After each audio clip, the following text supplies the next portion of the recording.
Sẹ́bẹ̀ lọ wà. Ọjà máa dúpẹ́ lóòótọ́ ní àjọ ọba orí ọmọ ti rọ. Tó o bá ti kú olùkọ́jú òní ó tó pé kọ́ kí lọ fẹ́ wá láàrin àwọn ọmọ adarí mú gan. Tàbí tó o bá ti dàbí kí ọmọ láàrin ìfẹ́ kí lọ máa ṣẹ̀dá òfin irun.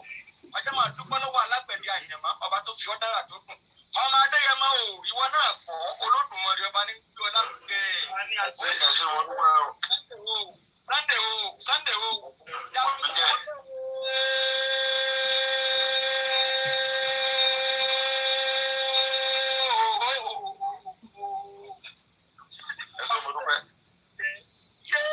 Máa gbọ́ àwọn ti gbogbo ọmọ Adéyẹmọ ò dé wọn mọ́lẹ̀ pákápáká wọn ò lè mí mọ́ ó ti kó wọn láyà jẹ́ kó lè sókè wọ́n ṣẹ̀rù bà wọ́n ọjà wọn láyà wọn ò lè mí fín mọ́ ó ti fi òkúdú lẹ́fọ́ ìgbà ooru ní ẹ̀yẹ́ dànù. Ọmọ Adéyẹmọ kọ́ ọmọ bá tiẹ̀ ọmọ ọkọlù wọn máa lè ìwọ náà ní bàbá dojú dí àṣì bí ọba ṣe sí ẹjẹ́ àfọ kí ní bẹ nínú ọ̀gán ọmọ Adéyẹmọ ti dún mọ̀wúrú bí ọ̀pá ní kọ́ pani bí ọba ní pani kó yé dún mọ̀wúrú Sunday ọmọ Adéyẹmọ ó ti di bí àlọ́ yìí yé ẹjẹ́ ọmọdé wọn wéwé kókò tọ́ba lè bí ọmọ bẹ́ẹ̀ tọ́ba fẹ́ fọ̀yà kọ́ máa fọ̀yà gbèrègbèrè sàǹgbọ́rọ̀ máa fọ́ ẹni bá wọ pé ọmọ Adéyẹmọ ti di bí àlọ́ yìí káṣẹ̀ wo ọmọ Adéyẹmọ ìgbó òòṣà yé orí ìyá àbúrò ọmọ Yorùbá àtàtà ọmọ ọkọ ní ọ̀hún ṣéwù bẹ́ẹ̀ lọmọ bọ́ọ̀sì ìwọ lọ́pàá gàmbàrí nípa ìsìn Sunday ọmọ Adéyẹmọ ọ̀pá gàmbàrí nípa ìsìn ọ̀pá fúlàní nípa ọ̀ya oníjọ ọmọ Sunday ìgbó òòṣà yé pẹ̀lú àwọn bàbá rẹ lọ òrò ọmọ kẹlá ọlẹ́nilé mọ̀sùn lẹ́ẹ̀kan ọmọ ajá tẹ̀yẹ̀ lé sí àwọn bàbá rẹ mo dé bọ́dà àárín òde wọ́n di méjì ti bá rẹ̀ ta àwọn ọmọdé méjì ti bá rẹ̀ ti àgàdà àárín ó di méjì ti bá rẹ̀ gbẹ̀dínlógún ó kan ilà àárọ̀ bẹ́ẹ̀ ní gbogbo ilé wa àgàdà nínú bí àwọn rẹ̀ ọmọ gbẹ́tọ̀ olóko ilé ń sowó akọ̀yẹ́sọ olóko ilé ń gbà lẹ́kẹ̀ ọmọ Adéyẹmọ Sunday òkú sàmà fún ogun nínú nílógún ogun ló lè rí àárọ̀ ogun ni wọ́n fi jagun bẹ́ẹ̀ jẹ́ bó fún òye ẹ̀jẹ̀ nínú wọn ló fún òun náà Sunday ọmọ Adéyẹmọ Ìgbòho Òòṣà lónìí ilẹ̀ Yorùbá gbòmìnira dandan ni máa wá gbọ́ o ìlànà Olódùmarè ni ọmọ ìlú ọmọ Adéyẹmọ dákun mọ́rùn làwọn oníṣẹ́ ẹ̀tọ́ kálukú mọ̀ fi dùn wọ́n orí kálukú ló gbé ọdẹ kò tó dùn wá máa gbọ́ o gbogbo ọmọ Yorùbá tàtà ẹ̀ tẹ́wá lóye ẹja fọwọ́pọ̀ ká gbé ẹni tó wá fi ṣe ká gbé lárugẹ gidi ni ẹni méjì wọ̀ ọmọ òdù ẹjọ́ òrodù lọ sí ibà méjì kọ́ ẹni tó wá fi sẹ́rán ọgẹ́tọ̀ sí ẹni tó fi ara wọn Sunday ọmọ Adéyẹmọ tó fi ara tiwa akọni tiwa akọni jagunjagun ọkùnrin tararara kọdọkẹlẹ ọmọ Adéyẹmọ wọn máa gbọ́n fẹ́ sàn pàkà fún wọn ni ẹni tó bá ní kó òkú ní kékeré fún wọn fọwọ́ náà wọ́n síra wọn wọ́n ní kàkọ́ máa ṣe ara ìdíkò dànù ìmọ̀jọ́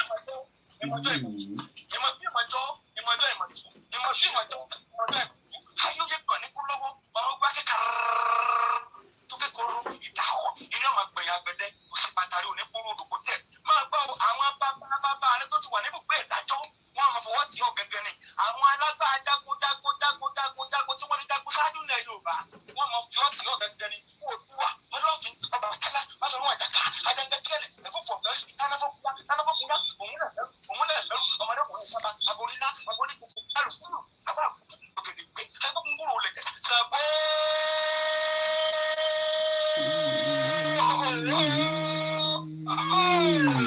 Máa gbọ́dọ̀ sọ́kùn ọmọdé yẹn mọ́ ń bọ́ sàgbó tí mọ́ ògùn làyà wáyé náà ọmọdé yẹn mọ́ Ìgbòho Òòṣà ń bọ́ ló ti gbẹ̀tùgbẹ̀tù tiẹ̀ ṣe ọ̀pọ̀lọpọ̀ lọ́nù gbọ́dọ̀ rè jó ògùn làyà ọ̀sẹ̀ pé yẹn rí kẹ́dẹ́ máa ń de bàbá rẹ lọ òrùkàtàrí gbàgbà kẹ́ni máa ń de bàbá rẹ lọ alárúgbó parúmọ́ Sunday ọmọ Adéyẹmọ ní oṣù olùkọ́ ní gbangba Sunday ọmọ Adéyẹmọ ó ti di gbogbo ọdún ó ti wà lókè ẹni bá ní ọjọ́ kọ́kọ́ máa kú ni máa gbọ́ o tó orí má bẹ̀rù ọ̀tẹ̀ mọ́ orí ní gbogbo fúrufúru labalábá tí wọ́n ń dìbò lẹ́kùn Sunday ọmọ Adéyẹmọ Ìgbòho Òòṣà orí bí wọ́n ti mọ sọ àkísà máa gbọ́ o ṣé gbogbo ọmọ Yorùbá àtàtà tó bá lóye àkọ́dà ayé ọgbọ́n ọmọ Adéyẹmọ ní ẹja àfọwọ́tì àti yìí débi tó lágbẹ̀rẹ̀ ẹja àfọ tẹ́lẹ̀ èmi tún ẹ̀wọ̀ òdù mi kò lè gbé wa débi kankan pa àkọ́dà ayé ọgbọ́n ẹja àpọ̀wọ́pọ̀ ká bí ẹni tó lọ́wọ́ fi sẹ́ni lárugẹ ni ẹ máa gbọ́ oyin bó ní ṣẹ́gbọ́n lọ́fọ́lá òní ni igi igbó sódìpọ̀ wọ́n dìgbẹ́ ẹ̀rí ni àwọn àgbàlagbà wọ́n ní bí orí bá dúró tọrùn inú déyìn ọ̀tọ̀ọ̀tọ̀ gan ni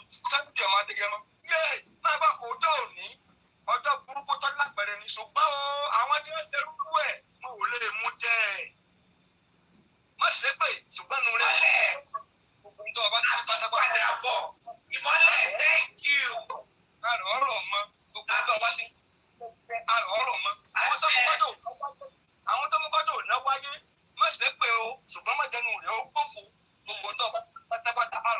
máa rọ̀ mọ́. Wọ́n máa fèyí ṣe lọ́lé, wọ́n máa fèyí ṣe lọ́lé, wá kì í ṣe é mọ̀. Wọ́n lè kí lẹ́rìí wípé talọ́kùnrin ìwòtẹ́ lápẹ̀rẹ̀ lágbájá ni tàmẹ́dọ́ni. Ìmọ̀lẹ́ akéwìrì ọmọ wọn lọ́gbọ̀n mọ̀ṣọ́ àkílété mọ́bólúwa mi dúpẹ́ mọ́ ẹrù àgbà. Well, it is Friday. It's been a long day. It's been an amazing week.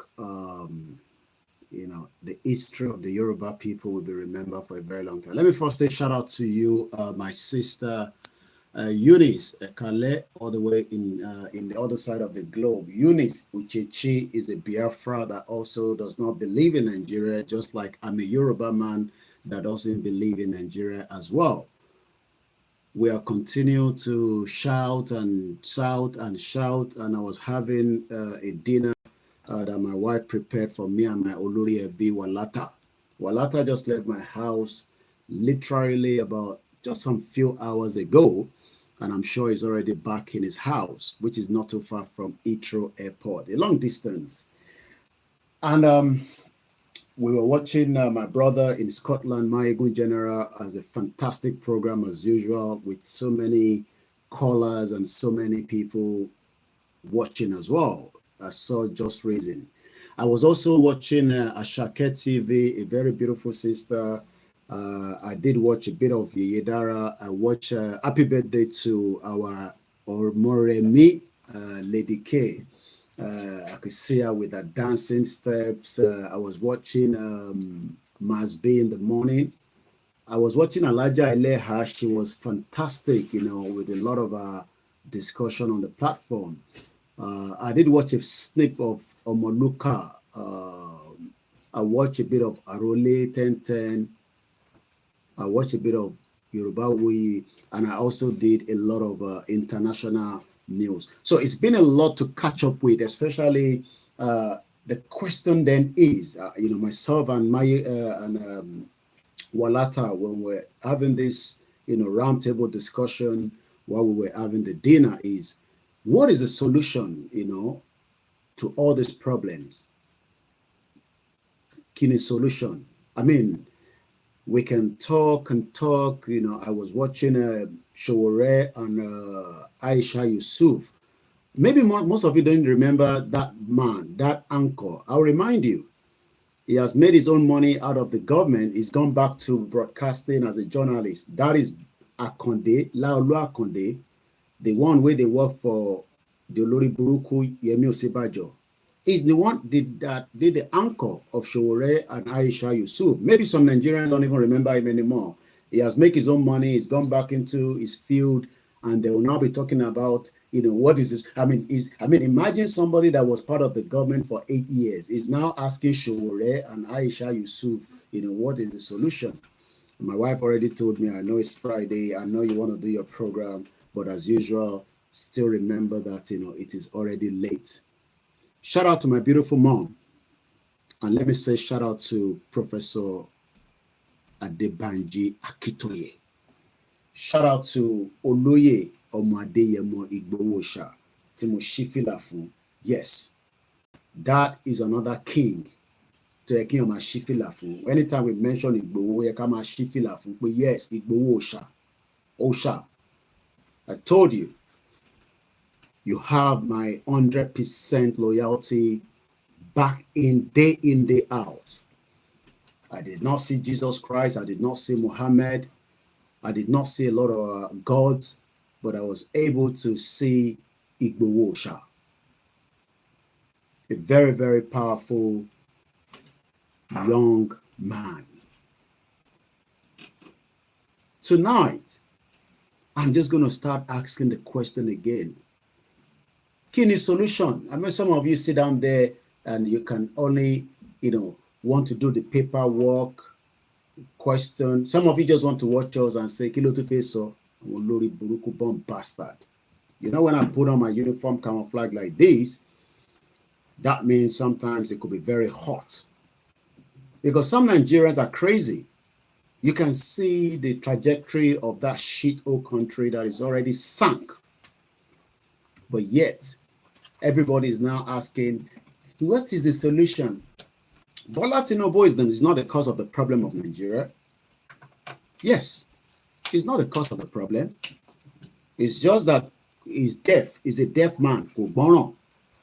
We told him that Nigeria is not worth it, but also when we look on, and he has already got there, his ambition.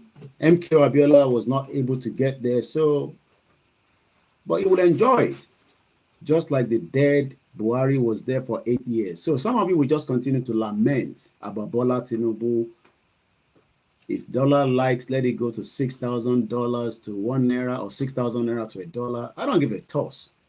Breakfast. But the real question is, what is the solution? I'm not interested in, we're going to fix the economy. What is the solution? Because we hate each other like shit. We don't like the Igbos. We don't like the Hausas. We don't like each other. We are enemies to each other. We are just pretenders. But one thing I say all the time is, even if I hate or I dislike or I don't agree with what the Igbos are doing, one wants to take our shop. If we give him the opportunity, it will override us and it will take the shop. One is still currently living in my mom's house. And we have told him that you will have to go because this is our own property, not yours. But that is not the issue. The issue now is, what is the way forward with this contraction that these British people created for us in 1914, this Olori Buruku country that some of your pastors, your imam, your babalawo are still praying for, and Olori Buruku, bomb bastard, Moke easy. So we're just starting the program, but let me appreciate those of you that are watching us. Many Nigerians are just going to lament on the Twitter, la, la, la, la, la. If you like, abuse Tinubu, he's enjoying his life in France. He's on a medical vacation, just like Buhari did as well when Buhari was the president.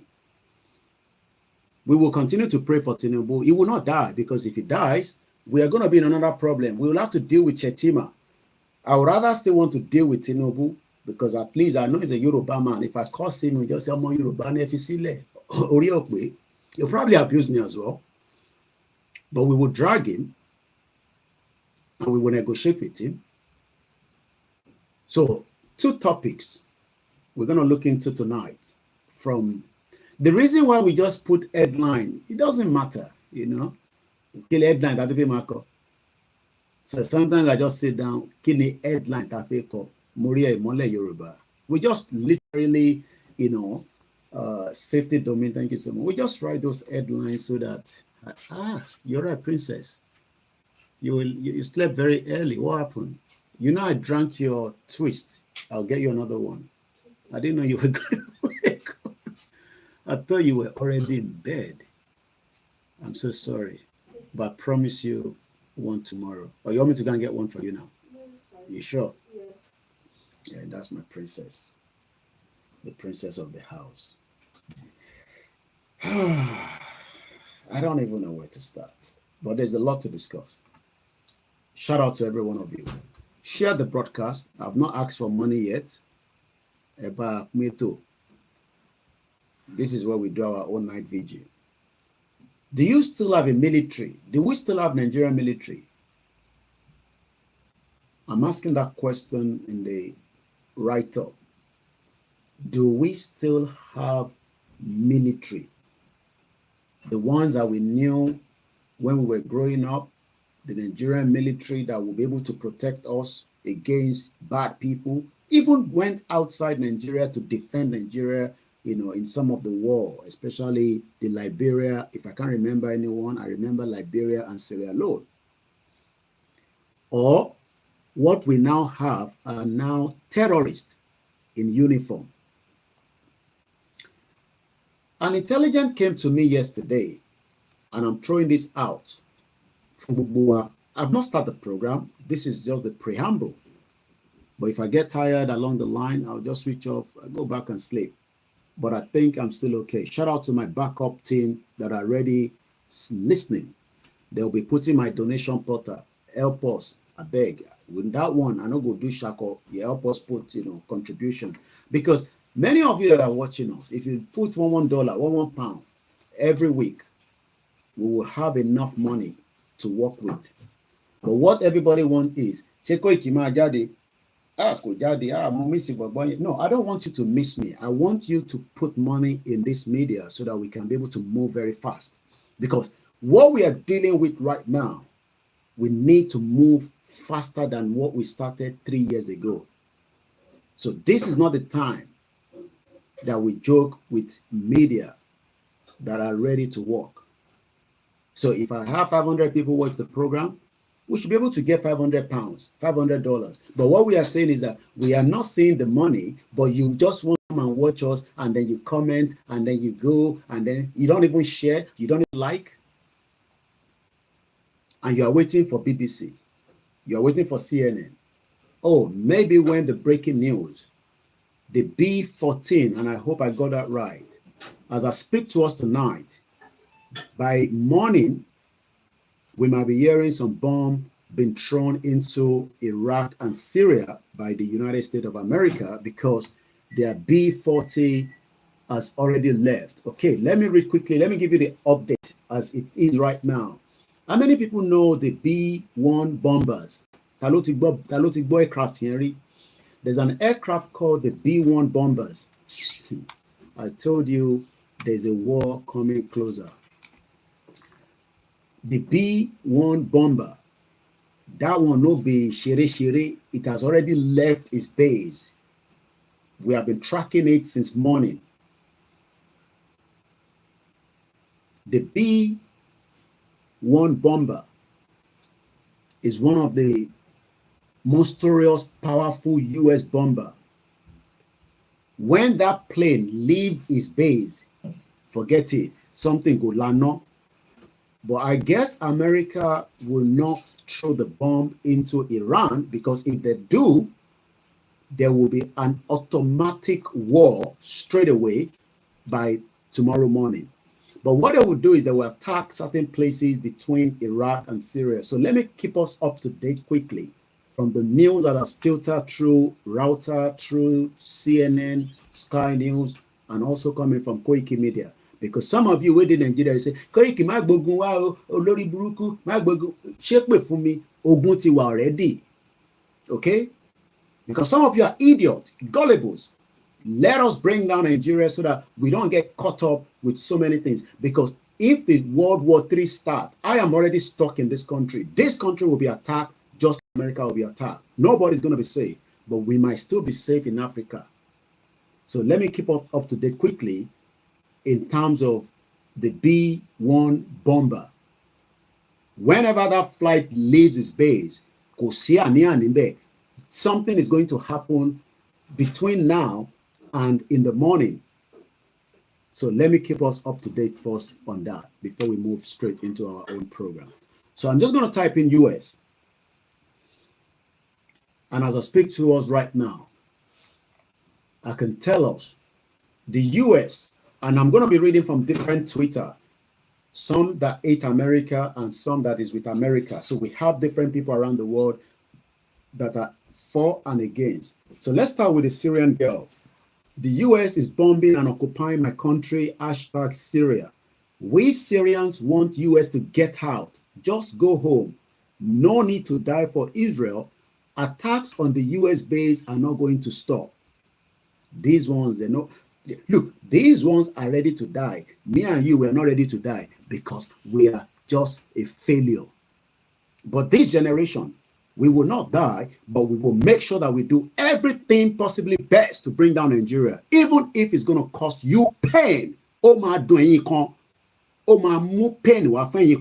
will pull you out because some of you are crazy people that doesn't want us to leave Nigeria. You are bloody crazy people. You want us, politicians, bomb bastard. Let me take you to another guy called Patrick Betty David. US is officially at war with Iran 6 minutes ago. No more proxy war. The US have dropped 125 bombs on 85 targets linked to Iran Revolution Guard in the devastating airstrike on Iraq and Syria. Whatever happened to world peace under this administration? Let's move swiftly. There's another Twitter handle or X called VisiGray24. People underestimate the might of the US military. The US don't joke. Look, awala she mama la pray. Ọlọ́run jẹ́ má jàrí wàhálà. Àti wà wàhálà, àti wà nínú wàhálà, àti wà nínú wàhálà. Olórí burúkú ó ṣe sọ pé ká má wà nínú wàhálà. Àti wà nínú wàhálà. Wọ́n ti pa ọba mẹ́ta, born bastard. Ọba ilẹ̀ Yorùbá mẹ́ta ló pa. Idiot all over the place. Èyàn olórí burúkú, born bastard. Èpè ni máa fún yín lálẹ́. Because wọ́n pa ọba mẹ́ta, ó jẹ́ kí a ṣí ogun lọ bá wọn nísìnyí pé ẹ̀yin olóṣì olórí burúkú tẹ̀ ń pa wá. At least we can deal with them before we deal with the internal olórí burúkú politicians. Let's keep up to date quickly. So this one says, if Islamic regime in Tehran continue to push the boundaries, there will be unproportional response. The Islamic Revolution Guard Corps and its capability can be eradicated from the air. Look, there will be two sides to a war. If America has what it takes to fight, this war will be very, very nasty. It's not going to be like the ones that have fought in World War I, World War II. This one will be bang. Bomb will be thrown from left and right. Nuclear weapon will be opened. Most of us might die before we don't even know. So if you don't know what is coming to us, Africa is still safe place. We can move out of this territory before things get awry. It might not happen, but as I speak to you right now, B-1 bomber is already making some. Let's go into it again. Let's look into it again.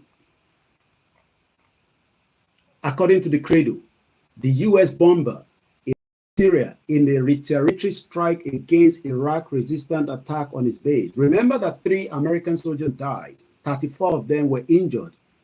America not agree. America still want to prove that they are the superpower.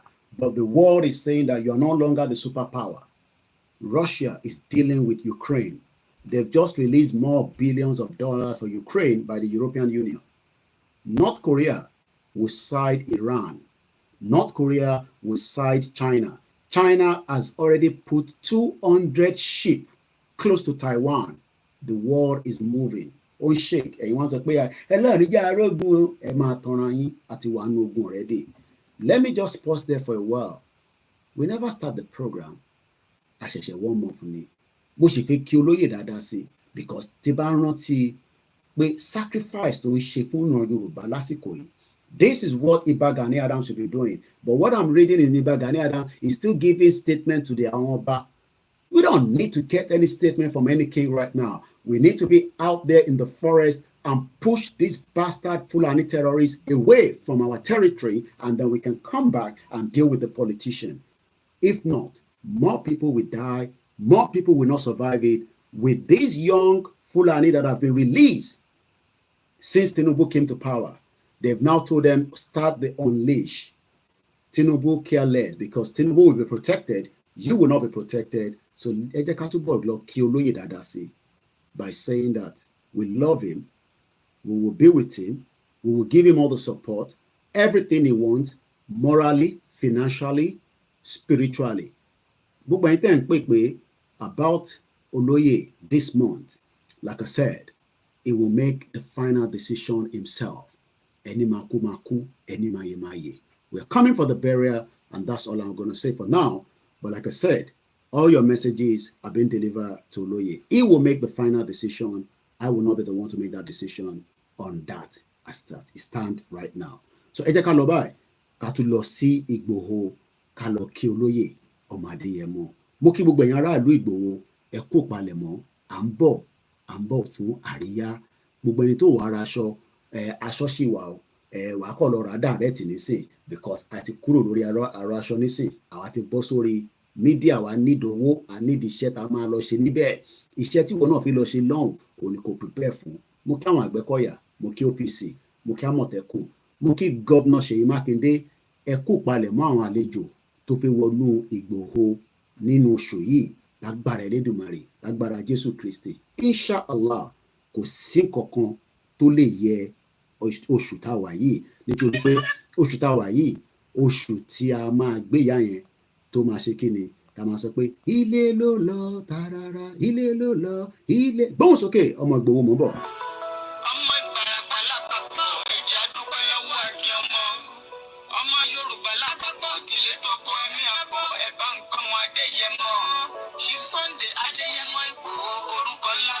Share the program. If you don't share, and never ever share.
Again, Bolen can see. Bolen can see. Don't forget.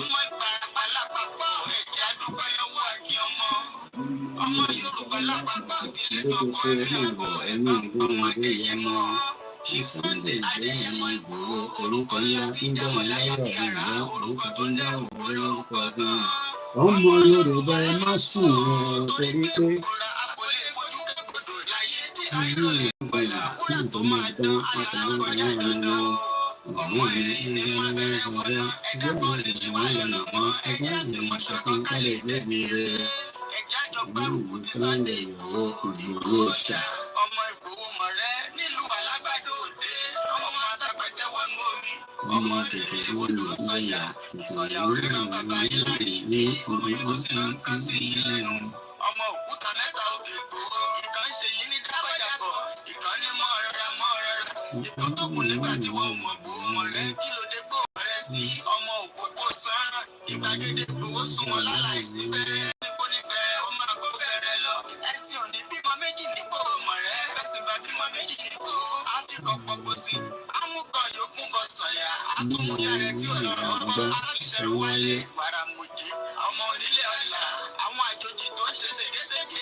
A very good morning and welcome once again. There's a lot happening. I can confirm as it is right now, there's some kind of a lot of movement of the America B-1 bombers.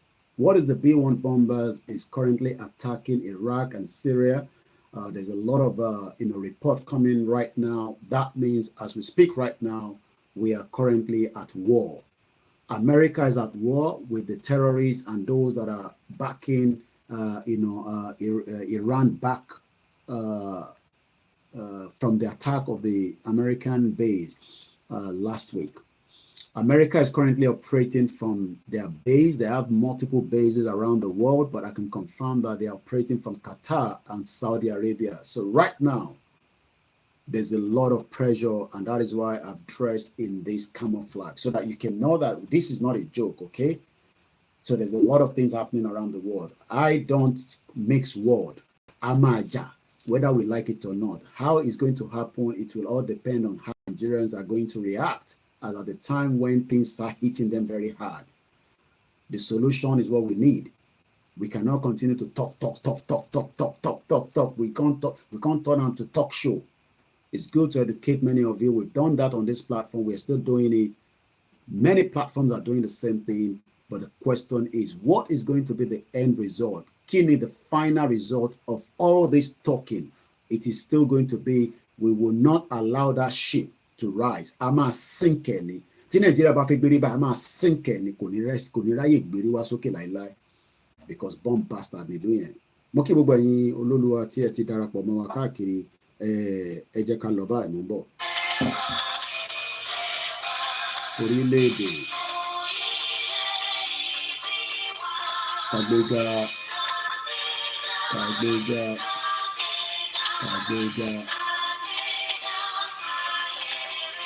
ìgbàgbọ́ bàtí bẹ̀rù kàṣìṣe ìṣọ̀kan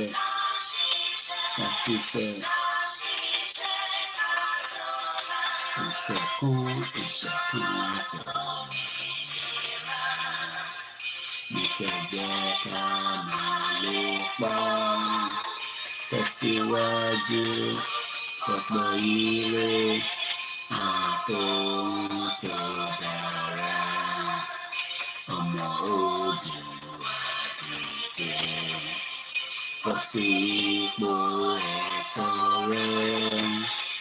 Ìwọ ni ìmọ́lẹ̀ ògo adúláwọ̀. Àwa ni ìmọ́lẹ̀ ògo adúláwọ̀. Mo kí gbogbo ọmọ Yorùbá káàkiri gbogbo àgbáyé. Mo kí wa pé ẹ káàárọ̀, ẹ káalẹ́, ẹ kúrọ̀lẹ́. It's going to be a mixture of English and Yoruba. And please, mo bẹ̀ yín torí Elédùmarè. This is not the time to be telling Koiki, this is a Yoruba nation la fẹ́ ṣe, speak in Yoruba language. I am not speaking to you alone. I'm speaking to the international community that refuse. Etí wọn ti di. Ó dìgbà tí wàhálà bá ṣẹlẹ̀. Lọ́mọ sọ pé àwọn òun ló dá wàhálà sílẹ̀. We are saying every day that there is problem in this contraction that has been created. Let's find a lasting solution. Let's come on the round table. Let's dissolve it amicably as civilized people, as people who get sense. Just cover it. But I can still look on later. Problem. Let me first appreciate those of you that are with us tonight. The most important thing I need from you all now is we need your own donation. If I like talk. If we don't get money to operate, we are wasting our time. We need money to be able to operate. Without money, we cannot operate. It's a fact. So those of you that are really doing those contributions, it's a burden on you. If we have 50,000 people donate £1, actually 50,000 pounds. If I have 50,000 pounds, I can tell you that 2 months you will hear inside that location now. 50,000 pounds. And you don't. But the thing is, people still think that you don't need money. Look, America spent $800 billion on their defense. They don't joke. They're not looking for go and pray to God, go and pray to Allah. But B bombers is currently operating as we speak right now. The last time that it was used, I'm reading a lot of reports. There's a lot of report coming out from America right now. There's a lot of report coming out. The last time it was used, and this time around that they brought it out, that means they are not relying on a prayer. I mean, look, I've listened to Prophet Mayowa, and I did a lot of recording and I posted it. We are just people that love miracles. I love miracles as well. Mo fe joko come and see me Koiki, o ma lowo lola. Mo ma lowo lola. Thank you so much. Mo ma lọ sí America lola. O fi lọ America o níwèé. O fi lọ America o gba visa. Okay, bóyá Davido lè gbé sínú private jet ẹ̀. So àwa ti use more miracles. What wá fi bà wá jẹ́. So we can brain wa wà lè ṣiṣẹ́, brain wa ti wà ó ti wà fry bí dodo. Mo gbọ́ bàbá kan tó ń rántí burúkú lórí Máyégún lálẹ́ àná because a ti wà níjọ́ kejì báyìí. What we should be talking about is funding to protect. Look, I'm not talking about funding to go and look for Fulani now, okay? There are different money for different purpose. I'm talking about money for the media. I'm not interested in Afewanugbo. We have done that. We can't afford it because we cannot provide enough what the people need. That is the job of the governors to do. But I'm talking about the money that the media will inject into this movement a little bit and prop it up a little bit and use it to destroy Nigeria. Yes, we will destroy Nigeria because British knew that the Yoruba people are crazy people. We are not the same with the people that have put us together. So we will, as Nigeria, they want to bring it up, we will sink it. Nigeria will sink more. Oma sinking it. If they like, let America invest all their money there, Nigeria will sink. It's either America talk to us at the appropriate time or we will sink Nigeria. Nigeria will sink. Some of us are not joking. Most of you, we are just still waiting. We are waiting. I will not be the only one, but we will instigate, we will prepare the minds of millions of people, and they will revolt back and fight back. Fight back. Seriously, fight until everything will destroy, and it will eventually favor us. So, look, if you're going to have an attack, remove yourself from the social media because this time around, attack. So it's better you unfollow us, especially this platform. We have tried to be a little bit civilized and we will make sure we continue. But I have told Baba Kitoye, and Baba Kitoye knows that we will fight, but Baba Kitoye will never come out and tell you that. I have told him that when I traveled to Nigeria. That was part of what I went to tell him. That ọ̀rọ̀ tagbedami ọ̀rọ̀ ó máa dìjà gidi. Wọ́n ní àwọn ọmọ mi gbogbo ìtókù tó sọ, I won't tell you. Igbowo knows that we're going to fight. Maybe some of you. Igbowo knows that we will fight, but he's not going to fight stupidly. But we will also fight with brain. The first fight is the media fight, which we are doing already. So when some of you want me to come and, pé yàn kan kú, ẹ wá dáwó òkú fún yàn kan, ìjọ la fi máa dáwó yẹn. Ebi ń pààyàn kan. Ẹni tẹ́bi ń pààyàn, ẹ jẹ́ ká dájà sílẹ̀ so that kó lè kó oúnjẹ wọlé fún wa. Look, as they are fighting, so almost 30,000 people have lost their life. Tomorrow, they're coming out again in protest. Over 1 million people will be out in London tomorrow to protest in support of the Palestinian people. Tó bá dé stage yẹn, kò sóyìnbó kan tó máa jáde fún yín láti wá protest. Tá bá bẹ̀rẹ̀ ìjà, wọn ò ní jáde fún anybody nínú wa. Ìtọ́ máa sọ fún wa ní pé orí wo ò pé ká lọ sort ara wa out. Ẹ jẹ́ kíjà bẹ̀rẹ̀, kẹ́ wá mọ̀ bí gbogbo London ò shut down fọ́nrọ̀ Nàìjíríà. But ẹ wá ń dúró káwọn òyìnbó jáde fún yín, wá lórí yín ò pé ká jáde. Ṣé àwọn rí result nǹkan táwa ń ṣe lọ́hùn? Wọ́n rí result now. They see us as people that are waiting for one Jesus Christ to come down and sort our problem out. We are waiting for one Anabi Muhammad to come down. When we can see Igbowo right there, all we should be doing is rally around him, protect him, and make sure we force everything to shut down. Kàkà bí àwọn kan tó ní, Koiki ẹ má jẹ́ kí Igbowo lọ sí ilé o, ẹ jọ̀ọ́ torí Ọlọ́run, torí pé kó máa. I will go with Igbowo whenever he's ready to go home. I'm not saying about this month, but ìjọ́kíjọ́ tí Igbowo bá ló ti yá, báàgì kan ni máa gbé kúrò nínú ìlú yìí, à ń lọ nìyẹn. Ẹni máa kú, ẹni máa yè. Ọ̀rọ̀ tó wà nílẹ̀ yìí, a sì ń ṣeré ni, àìtí rẹ́dì. Ẹ wá ń dọ́ káwọn ìbò kan wá jáde fún yín, kó wá protest nínú òtútù. Orí wa ò tí ì pé. Tígbà tá a bá shut down Nàìjíríà, àwọn ìbò máa jáde fún wa nígbà tí Nàìjíríà bá bẹ̀rẹ̀ sí yìnbọn pa wá. Ìgbà ẹ̀rọ máa jáde. 30,000 people have died in Palestine. But do you know that they are still taking medical care? They are still negotiating that let allow passage of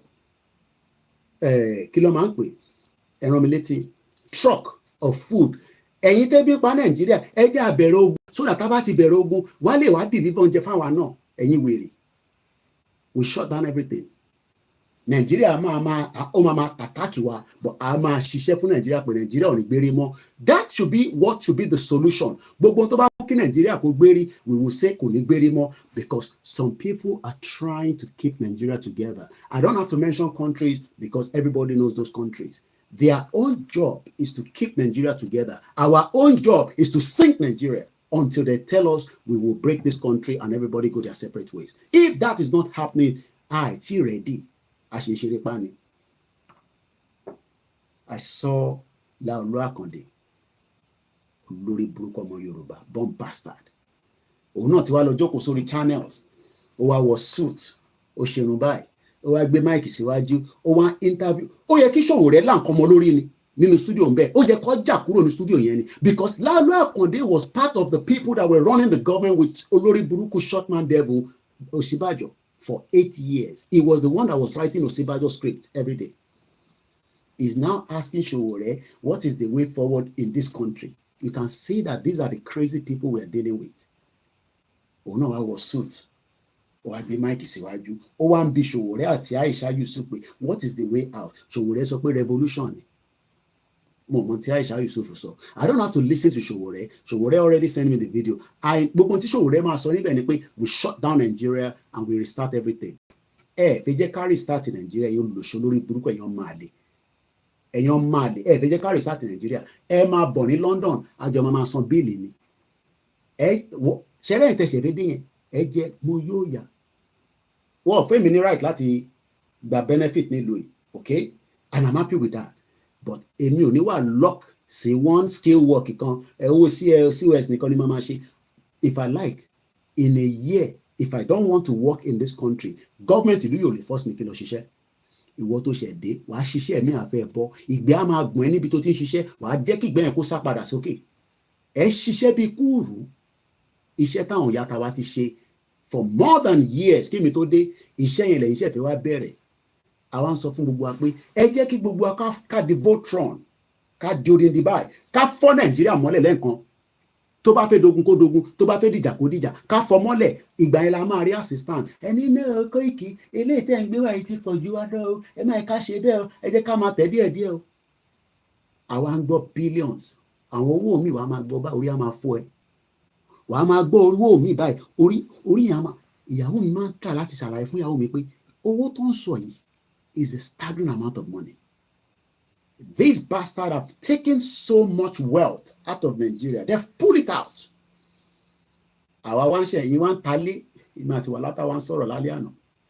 Ẹ wá ń talé, ẹ̀ ń ta mọ́tò, ẹ̀ ń ta property yín, ẹ̀ fi ń bọ̀ ní UK tẹ́ ẹ̀ ní gba benefit. Ó dáa pé púpọ̀ yóò ti mọ̀. So what we can do right now is first to deliver the message properly back home. Gbogbo ìdáhùn èèyàn ṣe ń sọ Tinubu ebi ń pa wá. No. Ebi ò tí pa wá. Tébi bá pa wá dáadáa, àbẹ̀rẹ̀ wàhálà. Oúnjẹ máa wọlé rẹpẹtẹ through àwọn oríṣiríṣi United Nations, UNPO, kìnnìkan. Oúnjẹ máa kúnlẹ̀ Yorùbá bámú. Wàá deliver oògùn free medical, because kò sí bí Nàìjíríà ṣe lè máa bá gbogbo wa jà.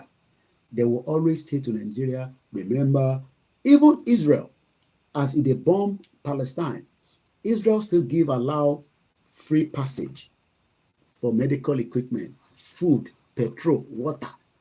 So, kí ló dé táwa náà start the same thing, so that way, àwọn send audio kan sí mi. As I dey listen to that audio, my wife dey say, ṣé òun sọ fún wọn pé ó ti sanwó lé? A máa sanwó lé ní London, because lówó kankan ta fẹ́ fẹ́ anybody o. Ìgbà tá a ṣe yàfùnyàfùn yẹn tẹ́ gbà lọ́wọ́ wa, gbogbo yín ẹ̀yin ò lè, ẹ̀yin olórí burúkú ọmọ àlè, gbogbo wa lẹ gbowó lọ́wọ́ ẹ̀ sọ fún wa pé ti ready. This time around, gbogbo tá a máa fi bá Nàìjíríà jà, inú Nàìjíríà ló wà. Kò sẹ́ni kankan tó ń dáwó kankan fún anybody kankan mọ́. Gbogbo tá a fẹ́ lò nínú Nàìjíríà ló wà, tá a bá ti ready. Nobody's diaspora tó wà níta, àwọn á máa ṣe rally, wọ́n á máa pariwo pẹ̀lú àwọn òyìnbó, àwọn black Americans á jáde fún wa, àwọn white, àwọn Hispania, gbogbo yẹn á jáde oríṣiríṣi pé yéè òkú ló ti ń sùn lọ́yọ̀. Àfẹ́ yẹn, ẹ̀ ń fẹ́ freedom. Freedom doesn't come cheap. Ẹ gbà sí fúnra, àjọ máa gbà sí fúnra wa, and that is what the Biafra are preparing for. So let's come back home a little bit. The first question I want to ask is, ṣé wọ́n assassinate àwọn ọba méjì ní Èkìtì? No, mẹ́ta. Because the intelligence that came back to me yesterday is indicating that it was an assassination attempt. It was not a Fulani that killed them. That is what is coming to me. I don't have a clear understanding of that. Because intelligence of me federal government we would have to see the last Obayen to escape. What about media sorrow? And we have to protect him. The last king that survived that attack, we need to protect him so that he can tell us exactly Fulani Gongoni are the same military Nigerian. I'm a Fulani to infiltrate military. But from what came to my desk, I don't have clear understanding of this yet. In terms of nígbà tí àwọn bá yẹn ń lọ wọ́n dúró fún military gangan ni kò ń ṣe pé wọ́n jáàmù wọn lọ́nà àwọn làwọn dúró wọ́n dẹ̀ pa wọ́n but ìkan oyè yín bàbá yẹn fẹsẹ̀ fẹ́ ó dà pé yẹn ní ológun dáadáa lára. We know that Fulani are putting on Nigerian military camouflage. But I'm asking this one this morning. Was it an assassination attempt on the life of these three kings? 2 died, 1 survived. Was it an assassination attempt?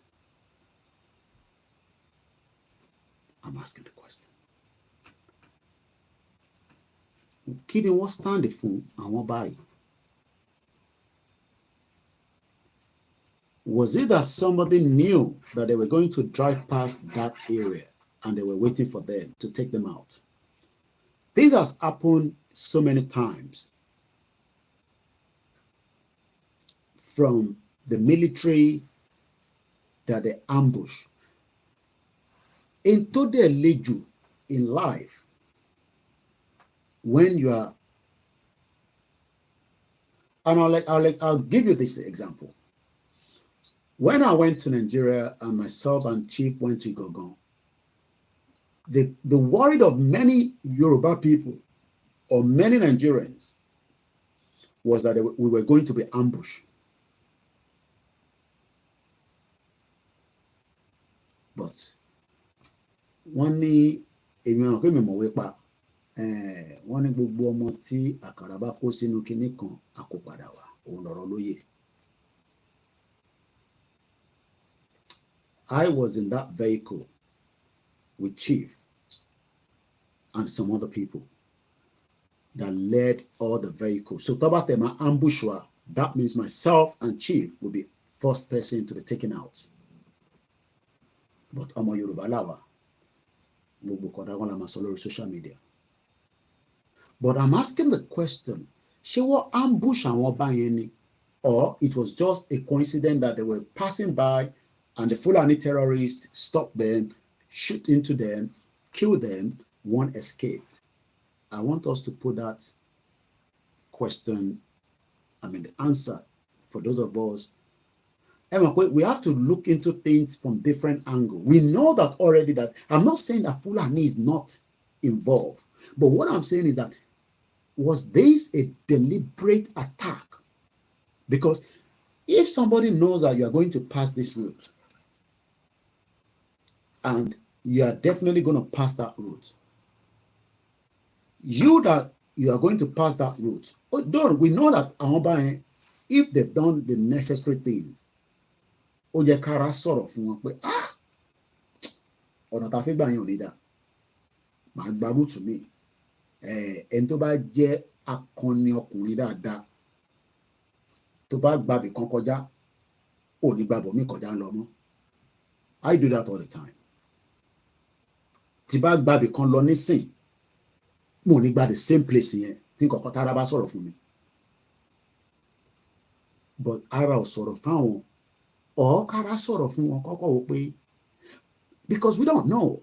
But like I said, the last king that survived it, it will be very, very important that when it's settled down properly, it will come out and tell us in details what actually happened to them on that fateful day.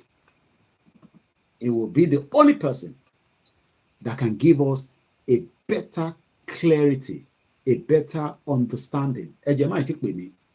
I'm still trying to deliver a program. I'm asking the question again. Ṣé wọ́n ambush àwọn ọba yẹn ni? Ṣé wọ́n ambush wọn? Knowing fully well that they're going to pass through that route. And they took them out. But one survived it. I'll look forward to whenever the last king will speak about what happened.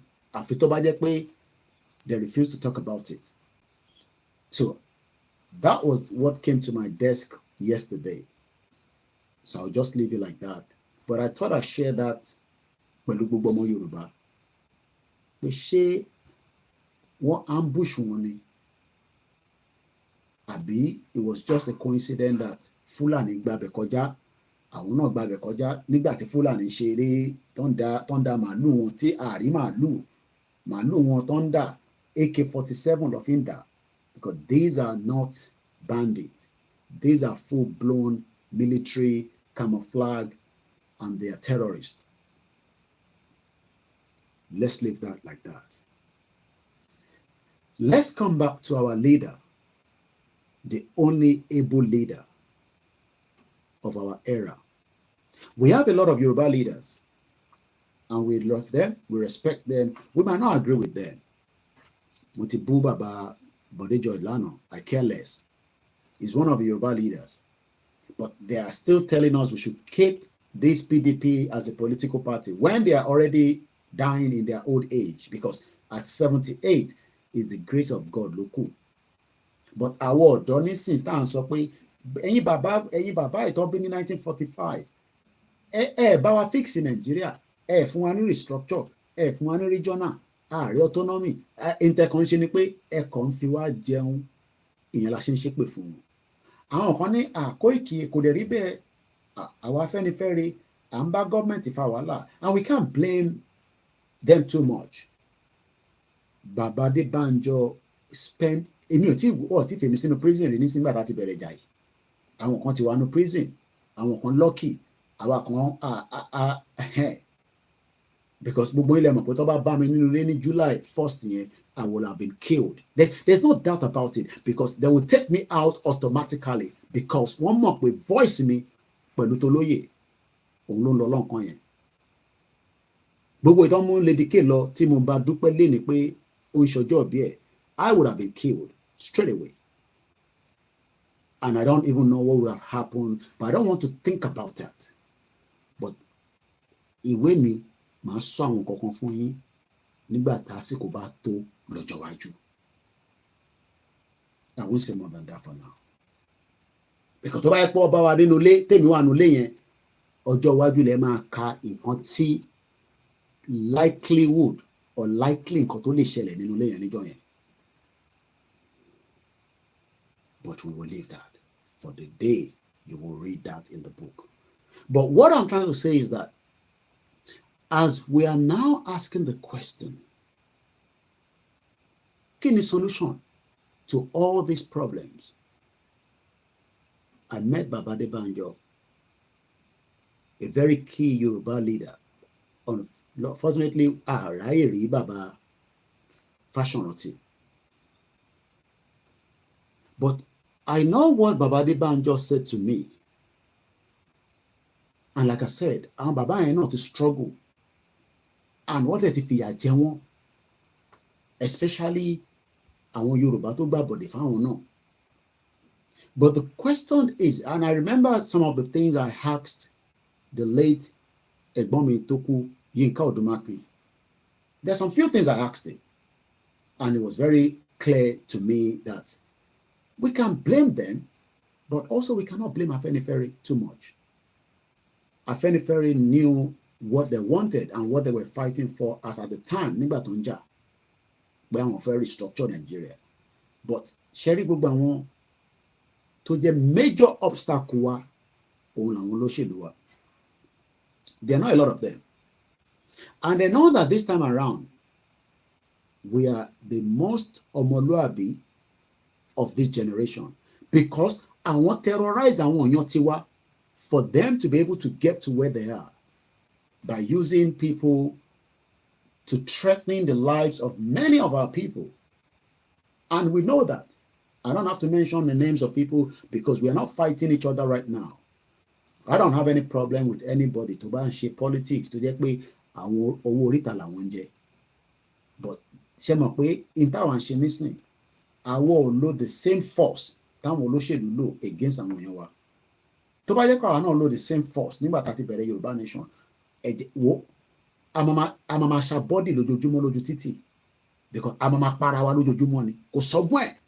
But our ò lo route yẹn because we have a very able leader, a leader that understands that tabate máa jà ẹjẹ́ àkọ́kọ́ pé àwọn èèyàn wa wọlé sínú ọkọ̀, ẹni máa wọlé á wọlé, ẹni tó ní wọlé á wọlé, àwọn kan máa bọ́lẹ̀, àwọn kan sọ pé àwọn ti gbàlú, àwọn tó náà wọ́n gbàlú yẹn náà kò ń ṣe pé wọ́n wrong, but ìlú tó náà wọ́n gbà àárí evidence ẹ̀, it's just a lie. Àwọn atajọ́ ń ṣe Yorùbá nation náà ni wá tẹ́lẹ̀, but àwọn kan wá ní láàrin wọn èèyàn kan náà tó wá jẹ́ leader tàwọn náà ó dẹ̀ ti declare country. Èmi dẹ̀ sọ pé gbogbo ẹnu mo fi sọ̀wọ̀ bí yẹ ẹ̀dá nínú ọdún yìí ni mo sọ kó gbé ẹni tí tàn pè ní Adéléjáde ibẹ̀ kan mo fẹ́ lò. So when Baba Akintoye brought in the Yoruba nation to us, there's no doubt that he never knew pé Yoruba nation will not be accepted by Yoruba people. Who are the Yoruba people? The politicians. As much as they try to destroy his name as a politician, look, even if he was a politician, he has pulled out to say that ọ̀nà táwọn Afẹ́nifẹ́re fẹ́ gbà, ọ̀nà yẹn ò ní lè gbé wa dé ibi tó máa tẹ́ ọmọ Yorùbá lọ́rùn. And between him, I didn't know who are the other set of people, but I know that there's a particular comrade that I always mention, Shola Salako. We didn't know when they were putting together the UNPO. Everybody just saw the UNPO and we all said, wow, we didn't know they were okay. And we all came into it. By keying into it, it has led to where we are today. But Baba Akintoye mọ̀ pé kò ń ṣe gbogbo ọmọ Yorùbá ló máa accept it. But gbogbo ọmọ Yorùbá tá à ń sọ yẹn òun làwọn olóṣèlú, because olóṣèlú ló ń control àwọn èèyàn wa. Everybody knows that. Either through violence, either through monetary, either through gift, either through the right word, intimidation. One of the intimidation is the market women. Ṣé mo pàwọn náà lè sọ fún àwọn ìyálọ́jà pé tó bá bí gbogbo àwọn olóṣèlú ọmọ tada kọ́ wá ti ọjà yín, à ń fìbọn léra wa ní ojú títì mọ́tò Mushin, ojú Ẹlẹ́gbà, everywhere a máa kó bọn síta, gbogbo a máa bára wa jà. We can do the same thing. But àwọn ò ṣe yẹn, àwa wá ń sọ fáwọn ìyá yẹn pé ẹ má dìbò, àwọn ìyá yẹn ní Baba Koiki, ẹ jẹ́ má kó bá wa o. Ìsọ̀ tí mo ti rán tajà yìí, wàá gbà lọ́wọ́ mi. That was part of the intimidation that the politicians use on our people. Not that, kàn ṣe pé àwọn èèyàn fẹ́ràn wọn. Oh yes, maybe àwọn tó ń jẹ lábẹ́ wọn, àwọn women's leader, àwọn olórí burúkú, àwọn ìyá òfò, àwọn bàbá òfò, tó ní àwọn women's leader, kìíní kan youth leader, àwọn yẹn máa jẹ lára wọn. But àwọn tó jẹ́ average citizen ọmọ Yorùbá, wọn ò ní choice. They don't have the choice. And this has been going on like that year in, year out.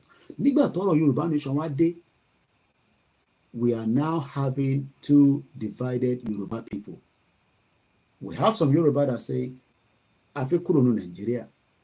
We have some Yoruba people that say, àwa ò tí kúrò ní Nigeria o, ẹja wà ní Nigeria, but à ń fojú ẹ̀gbẹ́ wò yín.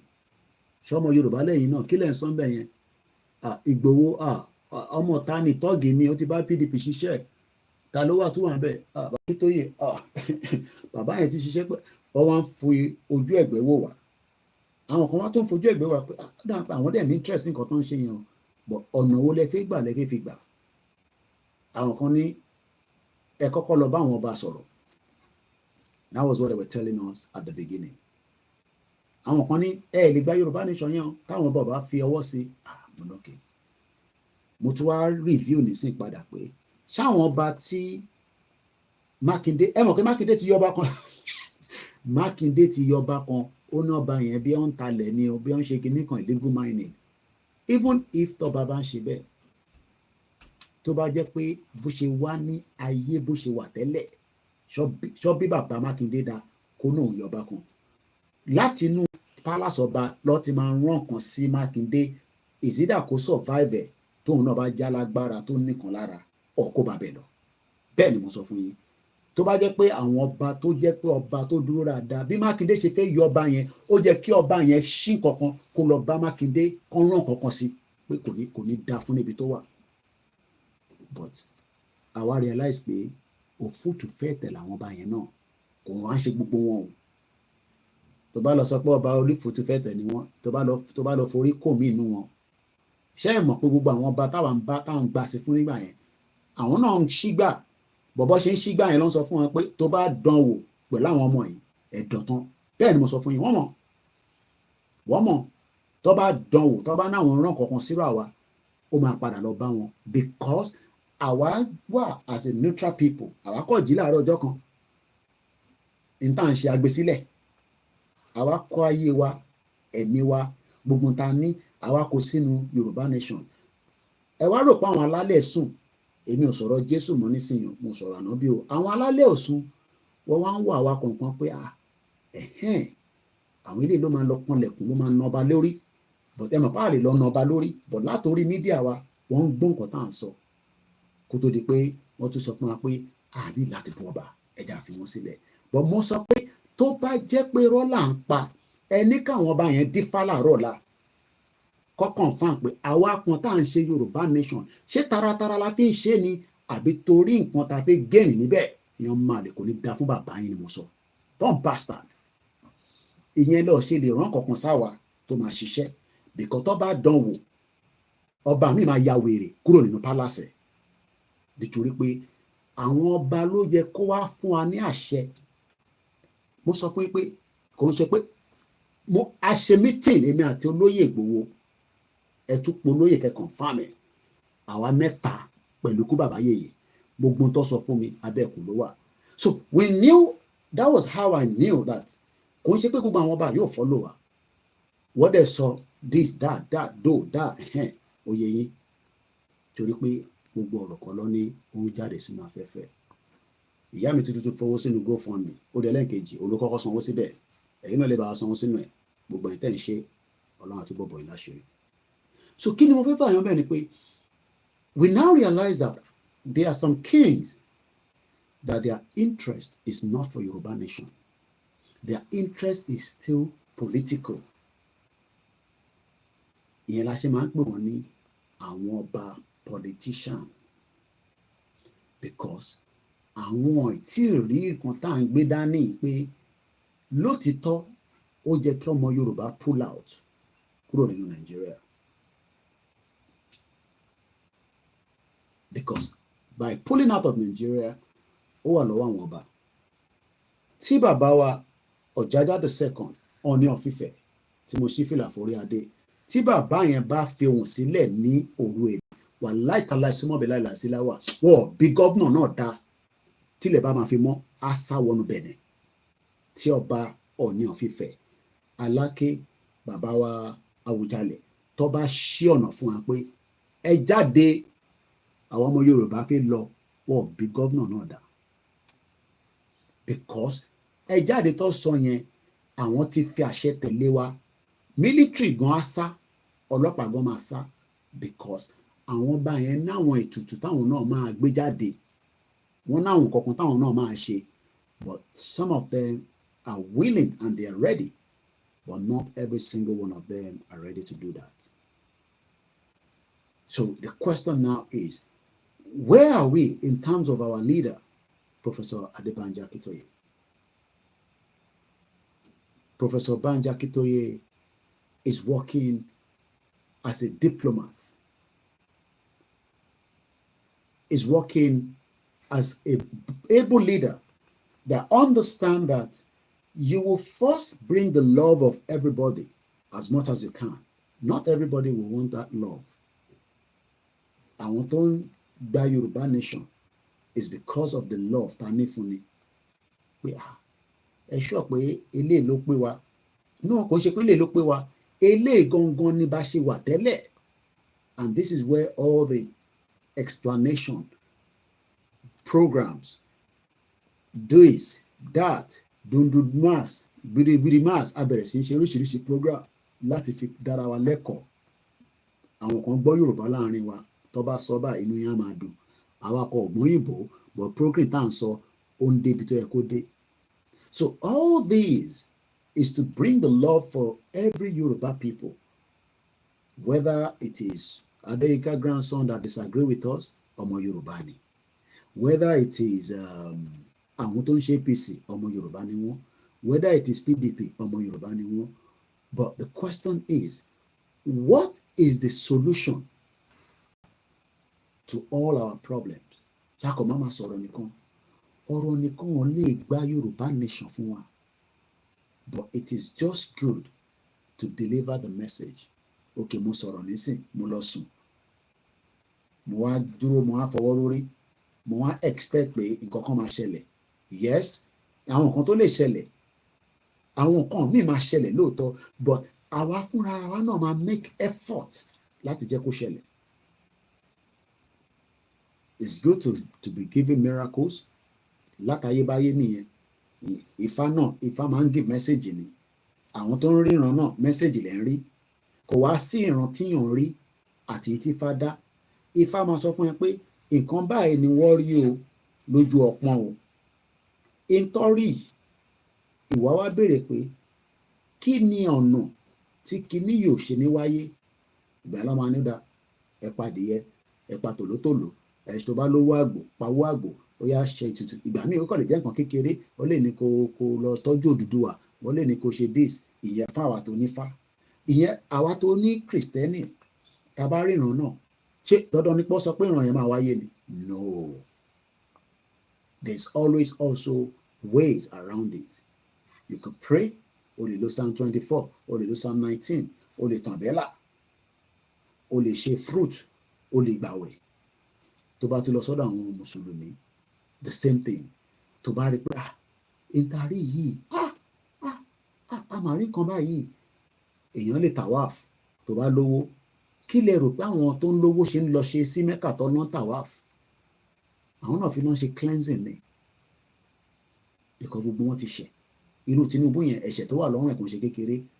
Ìyẹn ló ṣe gbọ́dọ̀ máa lọ sí irú bẹ̀ yẹn, but kò wá nídìí láti lọ ṣe tawaf, but kò torí pé kò gba ti Ọ̀ṣun festival gẹ́gẹ́ bí ọmọ Yorùbá, ìyẹn ló ṣe ń lọ sí Mẹ́kà tó lọ ń yípo wẹ́ǹta nìkan ní oríṣiríṣi orí òkè tó wà ní gbogbo ilẹ̀ Yorùbá.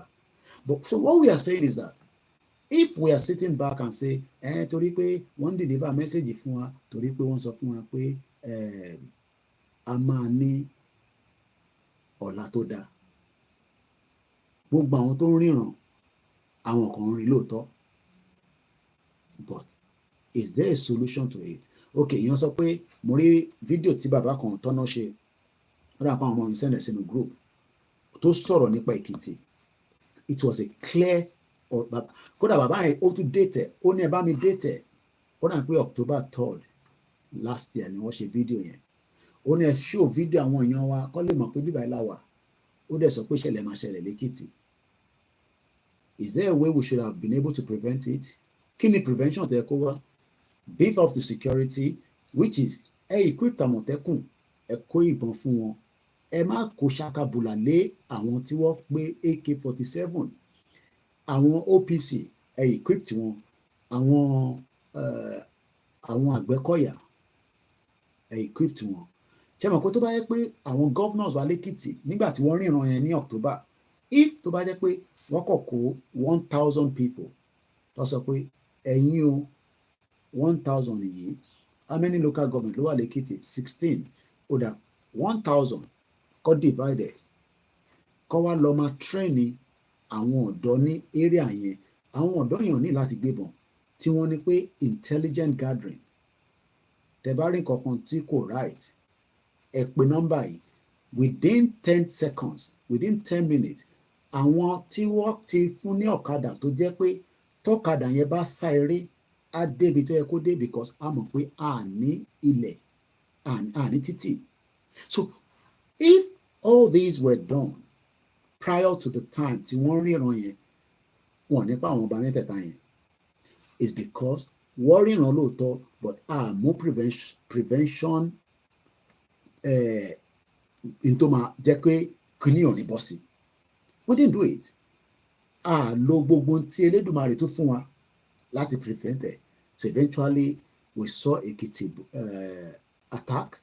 Information dé dọ́dọ̀ mi lálẹ́ àná wọ́n náà ti release àwọn ọmọ yẹn. One of my brother that lives in that district or in that area sent a message, and we've already put the message out to say that àwọn Mr. Koiki àwọn ọmọ tí wọ́n wá yẹn o wọ́n ti rí wọn padà àdúpẹ́ fọ́lọ́run. Mo mọ̀ pé wọ́n á lo oríṣiríṣi tìbílẹ̀ wọ́n dẹ̀ ni wọ́n sanwó fún àwọn olórí burúkú yẹn. We thank God, but we lost 2 kings and we had to lose the Koni Kwara. So what is the solution is the question. Should we just be coming out? We talk. Yes, it is good. But we must tell our people the truth. That Mokia easy. The truth is that this intern baloi, there is probability pé missing one fún Tinubu ní pressure. Kí ni pressure tán fún? Wọ́n ti kó Boko Haram síta padà. Military wa lágbájá ló wà níbẹ̀ as the head. Ṣé òun ló máa lè control àwọn Boko Haram tó ti wà nínú military because it has been infiltrated. Lágbájá is just one man. He also needs the subordinate tó wà lábẹ́, àwọn ẹ̀ka tó wà lábẹ́. We have the Inspector General of Police, ọmọ Yoruba. But what about àwọn tó wà lábẹ́? Are they the same like him? No. So that means that as we speak tonight, there will be more killings in Yoruba land. There will be more kidnap in Yoruba land. I don't pray for it, but it is just going to happen. There will be much attack if we do not prevent it. Èmi ò mọ̀ tí Ọlọ́run fi wọn Prophet Mayowa. Intelligent ló dọ́dọ̀ tèmi pé Lagos State will be bombed. He also talked about the same thing. Èmi ò ríran, èmi ò ń ṣe tó ń ríran. Àwọn tó ń ríran, èmi ò ríran. Intelligent tó wá bá mi, credible intelligent pé Koiki announce fáwọn ọmọ Yorùbá tó jẹ́ governor yín ní Lagos State pé kó make sure pé wọ́n brief of Lagos State. Prophet Mayowa said the same thing in his own prophecy. He talked about it. I watched it this morning. So, and I'm still saying that there is still an imminent attack. We saw what happened in Ibadan, in Bodija, Kolon Foriji, gbogbo àwọn tó bá lọ, gbogbo àwọn tí ilé wọn destroy. We hope that the Oyo State government will have enough so that they can rebuild back as quickly as possible after investigation has been completed. But investigation to Onipwe, it is just a mining case, nothing more than that. I don't agree with that. What happened was a complete bomb blast. Let's come back to Professor Banji Akintoye, our able leader. What does he need right now? He needs every single one of us. I'm not talking about our Tiaje Omo Yoruba Nation campaigner. We're talking about people that still believe in Bola Tinubu's government. We're talking about people that believe in PDP. We're talking about people that still don't want Nigeria to break. And we have them in millions. Okay, I'm about to kuni Kwara yẹn, Kolon ko fún okay. Mo kí ọmọ Abdullahi. Mo kí ẹ̀yin tí ẹ ti darapọ̀ mọ́. Ma appreciate gbogbo yín in a minute. Mo kí gbogbo ẹ̀yin tẹ́ ń gbọ́ wa ní gbogbo platforms wa. I'll continue to monitor what is happening in America, Syria, Iraq. As I said earlier, America B-1 bomber. Tó bá ti gbéra, ó lọ ṣiṣẹ́ burúkú nìyẹn. So that is currently in operation, making so many attacks in those regions. So we don't know what's going to happen again in terms of retaliation, but like I said, there's tendency for a World War III that is already going on the ground. Babaki Toye needs us more than anything right now. We need to be very, very formidable force to stand with him. So that as much as when this bastard woman came, she twisted everything around Babaki Toye, portray him as the evil man. But olórí burúkú gangan ni, òun gangan ni, ìyẹn ni Dúpẹ́ ò ṣe lè gbójú jáde mọ́, because olórí burúkú èèyàn ni, kò ní gbójú jáde for now. Inú darkness tó ti ń sọ̀rọ̀ yẹn náà ló máa sọ̀rọ̀, torí pé ẹni òkùnkùn ni. Gbogbo ètò ń pe Ọlọ́run yẹn, Ọlọ́run kọ́kọ́ ló ń pè. She's a devil woman. She's a devilish woman. Devilish woman. But we are talking about the popular Yoruba people tó wà nílé, àwọn tó jẹ́ èèyàn gbòógì. Irú gbogbo àwọn Elizade Motors àti gbọ́ láàrin ìgbà tá à ń ṣe Yorùbá Nation pé Babaki Toye láǹfààní àti rí àwọn bàbá yẹn. Afẹ́ Babalọ́lá, I'm talking about those caliber of Yoruba people. I cannot remember as many of the names, but I'm talking about àwọn Yoruba tó jẹ́ gbòógì that are meant to be supporting us in this movement. Ṣé ni gbogbo wọn káwọ́ sẹ́wọ́ báyìí tó ń sọ pé kò kàn àwọn o. But yet, Nigeria is now having a big toll on everybody's life. Tinubu has created more damage, not for us, for himself. He has actually shot himself in the legs because Tinubu believed that he can fight back, and he did fought very hard to become the president of the Federal Republic of Nigeria. But what Tinubu does not know is that he is also setting trap for himself. Trapped and set for anybody. He thinks that he can change things around and then make everybody feel happy. Onkolo destroyed Nigerian economy. The Nigerian economy has been dead since 1980. I can manage, and it's a galloping economy. But what we are seeing now is that Tinubu himself is playing in the hands of the West. The solution for Tinubu now is to come back home before it is too late. If he doesn't come back home, which I know that he's not going to come back home, what then are we going to do? Lórí ọ̀rọ̀ Tinubu pẹ̀lú àwọn tá à ń ṣe Yorùbá Nation. Are we going to fold our hands and say because Tinubu ló wà níbẹ̀? I don't think we're going to do that. And this is why we would all have to prepare our mind for whatever is going to happen. Because nǹkan máa happen. Ó máa happen before ìjọba Tinubu tán láàrin àwa àti Tinubu. Ẹ gbọ́ mi dáadáa. Nǹkan máa happen. N tó máa happen ni pé the same thing ẹ̀ ń sọ pé ẹ ṣe nǹkan kan Tinubu ló wà níbẹ̀ nísìnyí gbogbo yín dákẹ́. When that time comes, either through our rally, either through whatever that our leaders will be telling us, I don't want anybody to come back and say, ẹ bá má ṣe bẹ́ẹ̀ torí Tinubu ló wà níbẹ̀. Nobody will listen to you as at that time. Tinubu has the opportunity to negotiate with us. Either it's going to take some time. It took 2 years of campaign for the UK to exit the union that they started together called the European Union. It took them 2 years. From 2014, nígbà tó sọ fáwọn ará Scotland pé ẹ̀yin ẹ̀ ṣe vote pé ẹ̀ kúrò lára UK, because Scotland will have left in 2014. Now they're campaigning very hard to get a second referendum. And the parliament, the same parliament to lock in Nigeria, because every time we talk about Lugard kò ló lock in Nigeria. Lugard was working as a governor administrator of the British Parliament in 1914. and Lugard gangan kọ́ ló bẹ̀rẹ̀ project Nigeria. Somebody started that project. Lugard just completed it.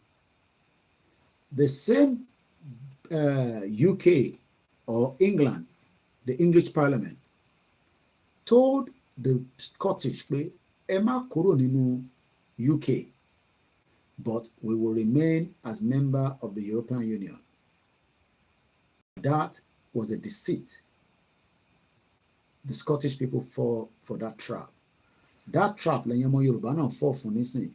The trap pé Tinubu fún wa ní hope pé ẹ má worry, tóun bá ti débẹ̀ òun máa transform Nigeria. Yes,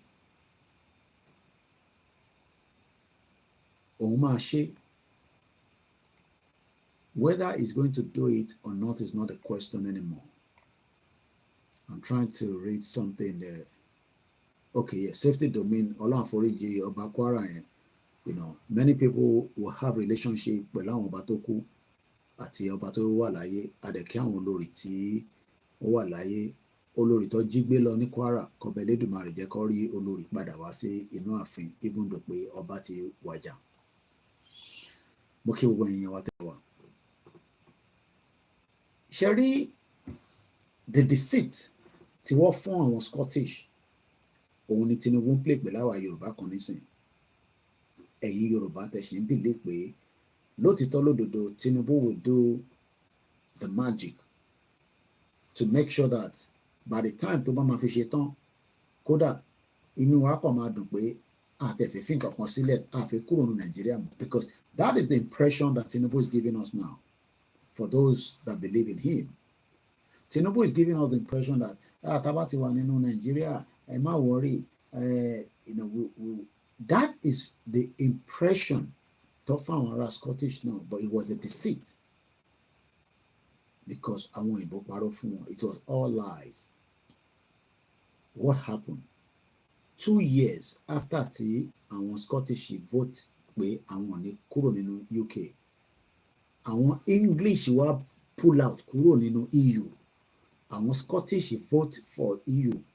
Àwọn English pull out. By the time the number came out, more people from the English side, because àwọn ní more numbers ju àwọn ará Scotland lọ. Now, Tinubu fi wá bargain pẹ̀lú àwọn North.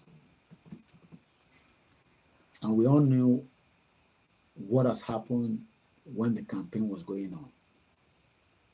Bargaining chip tí Tinubu ṣe nísìn.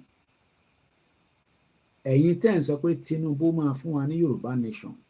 Tèmi sọ pé kò lè fún wa. Agreement wo ló want? Because we know that politics in Nigeria is all about agreement. Everybody comes together. They sit down in the middle of the night, in the morning, in the afternoon. Èmi àti yín ò sí ńbẹ̀. Èyí tá bá kọ̀ gbọ́ whisper. Ìgbà míì fake, ìgbà míì kò authentic.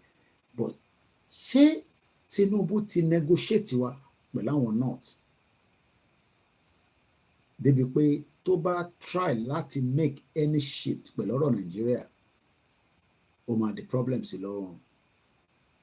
I would love that Tinubu to change that, even if tó bá jẹ́ pé ó ti make arrangement pẹ̀lú North, because this time around agbára díẹ̀ ti wà ní ilẹ̀ Yorùbá for the fact that Tinubu is there. At least is an advantage, because ẹyọkan ni ẹyọkan yẹn kẹrẹ ó sì lè pàṣẹ, owó wà lọ́wọ́ ẹ̀, ó lè control owó tó ń wọ Nàìjíríà nísìnyí, because Buhari ló control owó tó ń wọ Nàìjíríà for 8 years. Wọ́n kàn pín bó ṣe wù wọ́n. So this time around, ṣé Tinubu ti negotiate àwa Yorùbá? Torí pé ẹ̀yin tẹ́ ẹ ní ká fi Tinubu sílẹ̀. This program only goes up to 2 o'clock. So I'm not here for the full package. So I'm done 1 hour, 24 minutes. That means I have 36 minutes left for the presentation. I will appreciate everyone towards the end of the program as much as I can. Ṣé Tinubu ti negotiate wa? Tó bá dẹ̀ ti negotiate wa, what would be the solution? Because for every day, if nothing changed from the side of Tinubu's government with us, in terms of any expectation pé Oma fix Nigeria. If he fix Nigeria, fine. If he takes back, pull down the constitution, fine. You can add your own as well. But what happens if Tinubu doesn't do all these?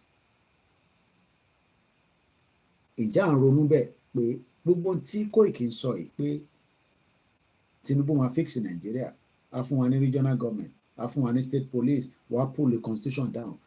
In case tí Tinubu ò bá lọ ṣe gbogbo kìíní nǹkan, what are we going to do? That means it will come back to pé Tinubu ti lock wa pẹ̀lú àwọn Hausa, because whatever arrangement that is on the ground right now, Tinubu kì í ṣọba tó máa wà níbẹ̀ after tenure. After his tenure, he would hand over just as Buhari did as well. My question then is, what future ni wọ́n wá ń expect nínú Nigeria? And what ní ṣe dáadáa? That is his own package tó ń gbé dání. Package táwa gbé dání ni pé long term package làwa ń lò. Tinubu ń lo short term. Short term ni pé òun máa stabilize naira, òun máa ṣe welfare, òun máa ṣe this, òun máa ṣe that. And that takes me quickly to us to listen to this, which I was doing yesterday as I was watching after the program last night. It took me about another 1 hour or plus. Movie play. I hope I still have it in my history. And that is the India budget. Movie ke Bobby presentation yẹn ṣe lọ nígbà tí Vantage. Let's let the advert go. So what we are going to listen to, I want us to take time to listen to it and ask yourself, ṣé a lè ever rí president tí ó lè deliver irú budget tá kò fi gbọ́ yìí àti bó ṣe sọ̀rọ̀ yìí tí a dẹ̀ ń rí ẹ̀rí ẹ̀, because tá bá lọ kódà, do you know that Nigerians are living in India? Some Nigerians are even looking for visa to go to India, because that is where the next generation of AI is coming. Ṣé mọ̀ pé Google àti Microsoft, the two CEO, they are from India. How many people knows that? Let's listen to this. So I'm going to move it forward a little bit. Okay, I don't want to go too fast. Remain intact. So if your earning has upset over Russia's role in the Caucasus. UK police launch a manhunt after a suspected chemical attack. A corrosive substance was thrown at a woman and her 2 children. More than 10 people injured, including police officers who tried to help. No arrests have been made yet. Drought emergency declared in Barcelona. The Spanish city will now face tighter water restrictions. Other curbs include ban on filling. I'm sure some of you knows but I don't have to show the face. But don't sorrow the late. So, although I don't feel so, I'm afraid I go. So, and Lewis Hamilton could switch to Ferrari for the 2025 season. That's what reports say. It will be a surprise move by they're going to do a breakdown of the budget and how this budget is going to help the people in India. So now she's going to go into it a little bit. Budget day in India today, an interim budget was passed, the last budget before the upcoming general election, which is why it's an interim budget. In an election year, the full budget is not presented because a new government will be formed in a few months and they will bring a new budget. So for now, what we have is a plan for the next 2 to 3 months. It basically means that the central government is placing a request to withdraw money to meet expenses for the short term. And yet, it is significant because this budget also sets the tone for what lies ahead. It outlines policy priorities, areas where money will be allocated, and schemes that will shape India's growth story. What I'm going to be doing is, because I want to be cutting in between the video and just few conversation, I just want us to listen to a budget presentation fún ìlú kan. Ká wá compare pé ṣé budget tí President Bola Ahmed Tinubu, the Jagaban, the 27 trillion, I guess it's 27 if not 24 trillion naira. Ǹjẹ́ budget yẹn máa dọ́dọ̀ tiẹ̀ as ọmọ Nàìjíríà farabalẹ̀ kò gbọ́ bí wọ́n ṣe fẹ́ present supplementary budget ní India. This was yesterday ní program tẹ́lẹ̀ ìyẹn Vantage ìdàgbọ́n kan tó sọ sí. So what does today's budget tell us? What are the focus areas and key takeaways? Now, we put together. What are the focus areas and the takeaways? Takeaways, àwa jẹ́ ju kí ló dálẹ̀ lọ nílùú yìí. Kódà kò sí bó ṣe lè dáná tó nílùú yìí, wàá ṣe order takeaway, o lè order Chinese, o lè order kebab, o lè order this, o lè order that, kódà o lè order jollof rice, o lè order pounded yam. Ìyẹn ló ń pè ní takeaway. Kí ni takeaway tí a máa mú jáde nígbà tí a bá máa fi review budget Tinubu? A lè review ẹ̀ nísìn ó di next year because ó ti pass the budget. That means pé ìwọ tó ń gbọ́ mi láàárọ̀ yìí ó jẹ́ kí ààyè ọpẹ́ yọ fún ẹ nínú budget Nàìjíríà. O need láti wá sórí social media láti máa béèrè assistant because budget tí Tinubu create. I'm just taking us back to, for those that are still thinking that this country Nigeria only way to níta inú budget lẹ ti máa mọ̀. Inú budget tí Tinubu tó ti pass, what ti pass the budget, that means pé owó ti wà allocated fún gbogbo oríṣiríṣi take away this and that. Nígbà táwọn bàbá olówó náà ṣe regional government, àwọn náà ṣe budget yẹn làwọn olórí burúkú gbogbo àwọn tẹ̀ ń rí ní tán pé àwọn ní politician gbogbo wọn lọ bí ní ìgbà bàbá owó lọ́wọ́ àwọn gbádùn ayé wọn. Àwọn wá pass budget nísìn, ṣé budget yẹn ṣiṣẹ́ fún ẹ? Ṣé budget state ẹ̀ ń ṣiṣẹ́ fún ẹ? Débi pé ti federal máa ṣiṣẹ́ fún ẹ? Ẹ bá mi kọ sí ní comment section. Let's go back.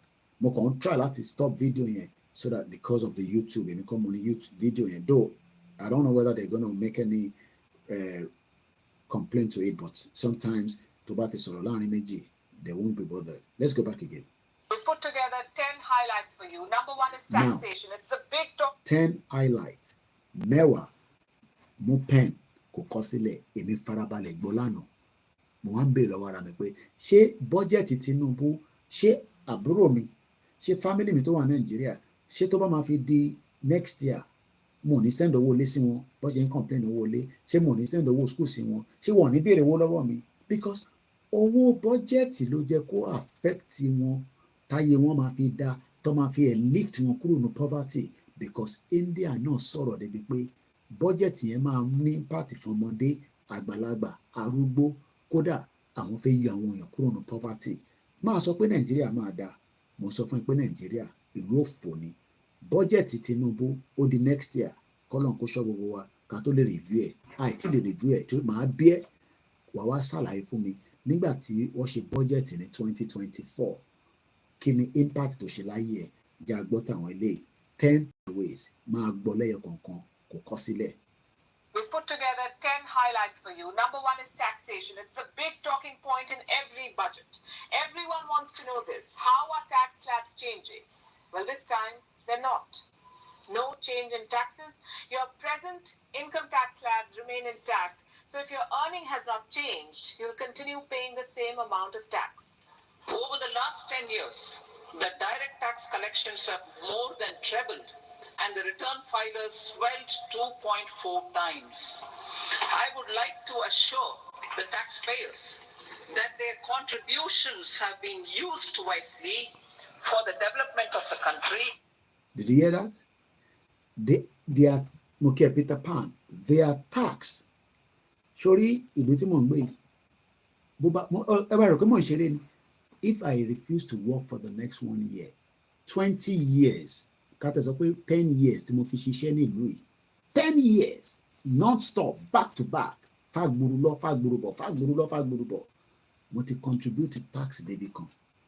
So tí n bá tẹ̀ ṣe kankan títí tí màá fi dé retirement, wọ́n kàn máa wo èèlò lo contribute Mr. Koiki owó yàn dẹ̀ pọ̀ nù pọ́ọ̀tù but èyí tó contribute yẹn à máa fún ẹ government àṣẹ tí wàá máa fún mi ní government ṣé kí lẹ máa pè é mọ́ sí ẹ bá mi kọ́ síta government náà máa san tiwọn lé lọ́bẹ̀ lọ́wọ́ àwọn ìyá àgbàlagbà yẹn gbogbo owó yẹn làwọn ti ná sínú Yorùbá nation owó tán ní kàn máa fi jẹun kàn máa fi ṣe gbogbo àwọn yẹn gbogbo owó pension wọn wọ́n ti dá sínú Yorùbá nation yẹn máa lè ẹ wá rò pé àwa lówó kan ẹ rò pé àwa ni Ọ̀tẹ́dọ́lá Dangote àwọn Mike Adenuga àwọn Elizade Motors àwọn tó yẹ kó kówó gidi sílẹ̀ ká fi ṣe Yorùbá nation àwọn ò kówó sílẹ̀ àwọn ìyá yẹn ló wá fún wa ní owó tó bá san ẹlòmíì ó depend ibi tó ti ṣiṣẹ́ tó bá san £200 fún wọn wá yọ 50 níbẹ̀ kò ní bàjẹ́ fún yín grandma mo mọ̀ pé wà lórí ìjókòó ẹ̀ máa dẹ́ control ara mi nísìn torí grandma mi comfort ológunjà wọn fẹ́ jẹ́ kí n bínú púpọ̀ mọ́ wọn ní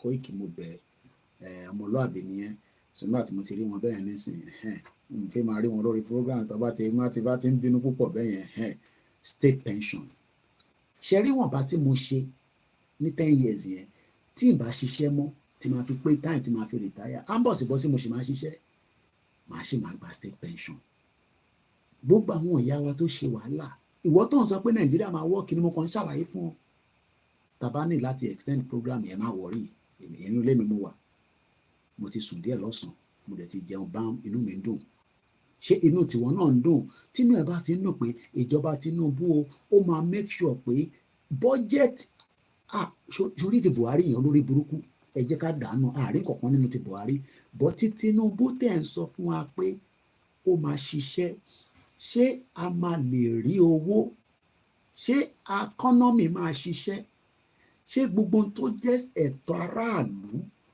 ṣó máa yọ nínú budget ṣé mo báyìí ti ṣàlàyé budget rí torí pé Yorùbá nation là ń ṣe tó bá jẹ́ pé àṣẹ Yorùbá nation àwọn nǹkan tó yẹ ká máa fi ṣe analysis nìyẹn bá ṣe ń ṣe tẹ́lẹ̀ nìyẹn kó tó di pa bẹ̀rẹ̀ Yorùbá nation tó bá ti ṣe budget àwa máa review ẹ̀ because owó tó yẹ kó jù sí hospital mò ń gbọ́ tí Máígún náà sọ lálẹ́ àná owó tó yẹ kó fi ṣe hospital náà kò tẹ́ ń ṣe Máígún mo ní bàbá kan tó ń sọ̀rọ̀ nínú program kan oríṣiríṣi program bàbá yẹn ní olówó kan wá bá àwọn ní kó fún àwọn ní 1 million káwọn fi bá ṣiṣẹ́ ó náwọn ní 1 million ó dẹ̀ ń gun bulletproof car àwọn wá sọ pé ṣé bulletproof car yẹn ṣé inú ẹ̀ ló máa gbé ò ní jáde síta Báyégún náà sọ something similar like that pé ẹ máa ní ẹ ọlọ́run adájọ́ ọlọ́run ò ní dájọ́ fáwọn olòṣì yẹn because wọ́n máa jayé kú ni kò dẹ̀ tí sẹ́ni tó dọ̀hún tó mọ nǹkan tó ṣẹlẹ̀ lọ́hùn and sometimes ṣẹlẹ̀ náà tẹ̀yìn pé fún máa dájọ́ yẹn ọlọ́run is also a forgiver gbogbo àlà máa ń gbọ́ bẹ́ẹ̀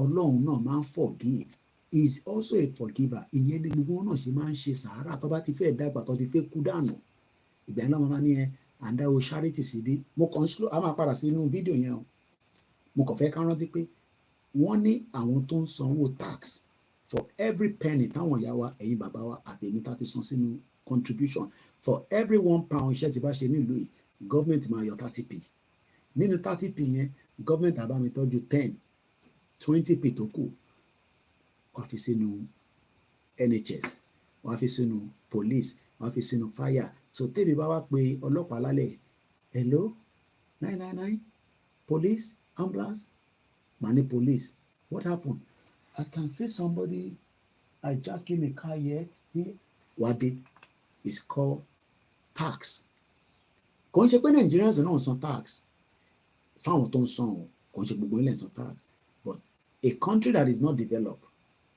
tó bá tẹ́ san tax ẹ̀rí kankan fi ṣe even though majority of you have never paid tax ẹ kàn ń sún ẹ̀ ń jí ẹ̀ san tax kankan and you are expecting development ẹ lè ever rí development because that country is not ready to be developed ẹ jẹ́ ká padà sínú fídíò yẹn mo fẹ́ really ṣe àlàyé fídíò yìí dáadáa ẹ jẹ́ ká padà sórí ẹ̀. Contributions have been used wisely for the development of the country and welfare of its people.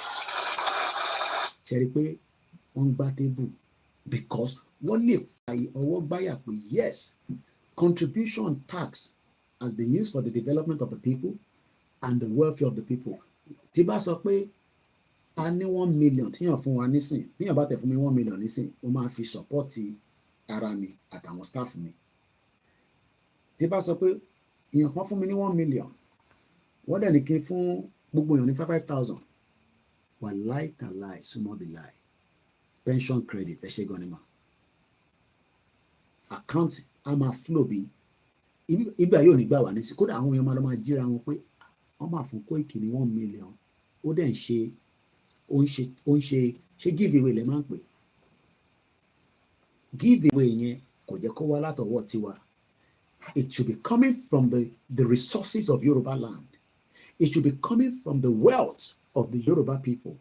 It should be coming from what Eledumare have provided for us on the soil and as human talent. But it has never done anything than everybody is now, the human talent has left. Mo sọ fún yín, I play audio aunty mi tó ń ṣiṣẹ́ ní Newcastle. Wọ́n ní gbogbo àwọn tó jẹ́ gbòógì tó di gbogbo hospital Newcastle mú lẹ́nìí ọmọ Yorùbá ni wọ́n. Resources tá wá ní àwa àtẹ̀tí wá lè wọnú resources yẹn lọ títí mọ́ because not Fulani nìkan àwa rí Chinese. Ẹ̀bá ti gbọ́ audio kan tó circulate tí bàbá wa Yomi Hamzat tó fi ṣe program tọ́tún ní níbò kan àwọn yẹn máa ń gbọ́ generator tó ń dún lálálẹ́ pé generator tó ń dún yìí níbo ló ti ń dún. I'm sure some of you have listened to the audio. Nígbà tó lọ investigate àwọn bàbá yẹn ní sophisticated equipment tó bá nínú ibẹ̀ yẹn tó tàn air condition sí lára kí ló ń ṣe wọ́n ń wa kùsà. Gbogbo ara ti gbọ́ audio yẹn náà ṣé anybody ti gbọ́ audio yẹn ṣá tábà ti gbọ́ tábà lè lò lọ́la but that audio circulated orí Yomi Hamzat ló ṣe interview yẹn but audio ló dọ́dọ̀ tèmi. Táwọn yẹn nígbà táwọn bẹ̀rẹ̀ sí ń gbá géètì gbàgbàgbàgbàgbàgbàgbàgbà eventually somebody came out. Ọlọ́pàá ọ̀jẹ̀ kọ́ take a picture but somewhere in Ibadan people were mining in a very remote resident area. Ìyàwó comfort ológunjà náà wọ́n gbọ́dọ̀ yẹn. Peter Pan ò tí gbọ́ ìwọ sí lára wa nìyẹn. Audio yẹn circulate. It was after the bomb blast of Bodija leleyo. Wọ́n ní àwọn bàbá tó sọ̀rọ̀ yẹn káwọn bàbá yàn ní parọ́. Wọ́n ní àwọn machine tó ń wà nínú bẹ̀ tó fi ń mine. Wọ́n níbi kan wà nínú bẹ̀ tó yẹ pé air condition wà on 24/7 and they are all Chinese. Ṣe rí pé reason tí irú àwa ní sì máa ń wọ̀ pé Chinese lórí ilẹ̀ wa. Ẹ jẹ́ ká padà sórí supplementary budget for India. Let's go back again and listen to the more of it. Ẹyọ kan la ṣe ń gbọ́ mẹ́wàá ni. The first one is tax. Wọ́n wá ń sọ pé tax tẹ́yìn aráàlú ń san o. Ẹ ṣáà ti rí development. Ẹ ṣáà ti rí ìyàwó Elizabeth náà wọ́n gbọ́ lọ́dọ̀ Yorùbá Wuyì. Peter Pan ní our people are sleeping àti sùn but à ń jí yín lọ́wọ́lọ́wọ́. Ṣẹ́dẹ̀ mọ̀ pé àti jíyàn lójú oorun òun ló burú jù. O lè jíyàn kó rò pé ó ti jí kí wọ́n sáré lọ sí bathroom kó lọ sùn kó lọ wẹ̀ kó tún jáde padà kó rí pé inú pálọ̀ tó dí sí ó tútù sùn lọ. Sleeping is a disease. It's also good for the body. Yoruba people have slept for too long and that is why they have proven very difficult to wake up. But we will wake you up either by fire or by force. Ẹ jẹ́ ká padà sí ìdí. And welfare of its people. I appreciate the taxpayers for their continued support. Did you hear that? Why do you think that UK love people like us and those are people, law-abiding citizens, they are working? It's because we are paying tax. UK doesn't have anything, but they are very good in taking tax. Why are they taking tax? Because they already set up the system that is working. We have Google, we have Amazon. Do you know that eBay is making so much money, but the UK government is taxing as well? Not that we are not also getting tax from, royalty tax and this tax from, especially in the oil and gas. But all this money doesn't come back to you for development and for your welfare. That is why everybody has become beggars on the social media, which is just meant for us to mingle, get married, girlfriend, ally, this and that. That is what social media is meant for. But we have now literally turned into where we have become beggars on a daily basis. Let's go back. We just listened to number 1 of the supplementary budget in India. Mo ní èmi ní máa gbé yín lọ síbi tí wàá máa gbọ́ Nàìjíríà báyìí nínú church ẹ̀ wàá náwó sókè wàá sọ fún pásítọ̀ yẹn pé no ṣe Nàìjíríà mọ̀. It will get there. I will educate your mind away from Nigeria. Ẹ má bínú pé we are managing the little resources we have right now, but we are working to make sure that my system will be back fully so that all these we can be able to say it properly. But for now, let's just manage the little resources that we have. Let's come back again. Appreciate the taxpayers for their continued support. In other words, thank you for paying your tax. Current and former Tesco store workers. The deadline is fast approaching to register for thousands of pounds. Thank you. Thank you. Nigerians, our Yoruba, thank you for paying your tax in UK. America, thank you for paying your tax in America. Canada, thank you. The European country, thank you. In Nigeria, you know they pay tax. So where are you going to get development? You will never see development. In any Femi Akinwumi Adesina, the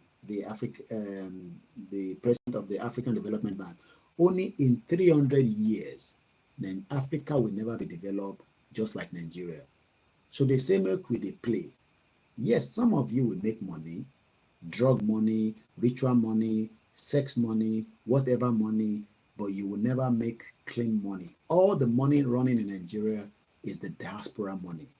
And like Mayegun was saying, Kadoso, Abikadibi, Abikilo show is already looking into penetrating it. Emi okuku ni ẹ̀yin ìyá wa ten send owó ẹjẹ mama send the dollars account me because on my fake to gba dollar yẹn. I think I have about less than $200.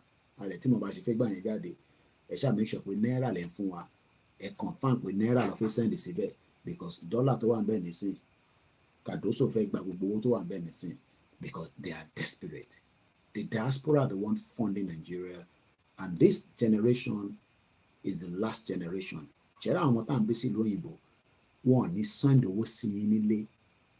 Wọ́n á ní kẹ́ lọ ṣiṣẹ́ àbẹ̀kẹ́ lọ bá gọ́ọ̀mẹ̀ntì yín.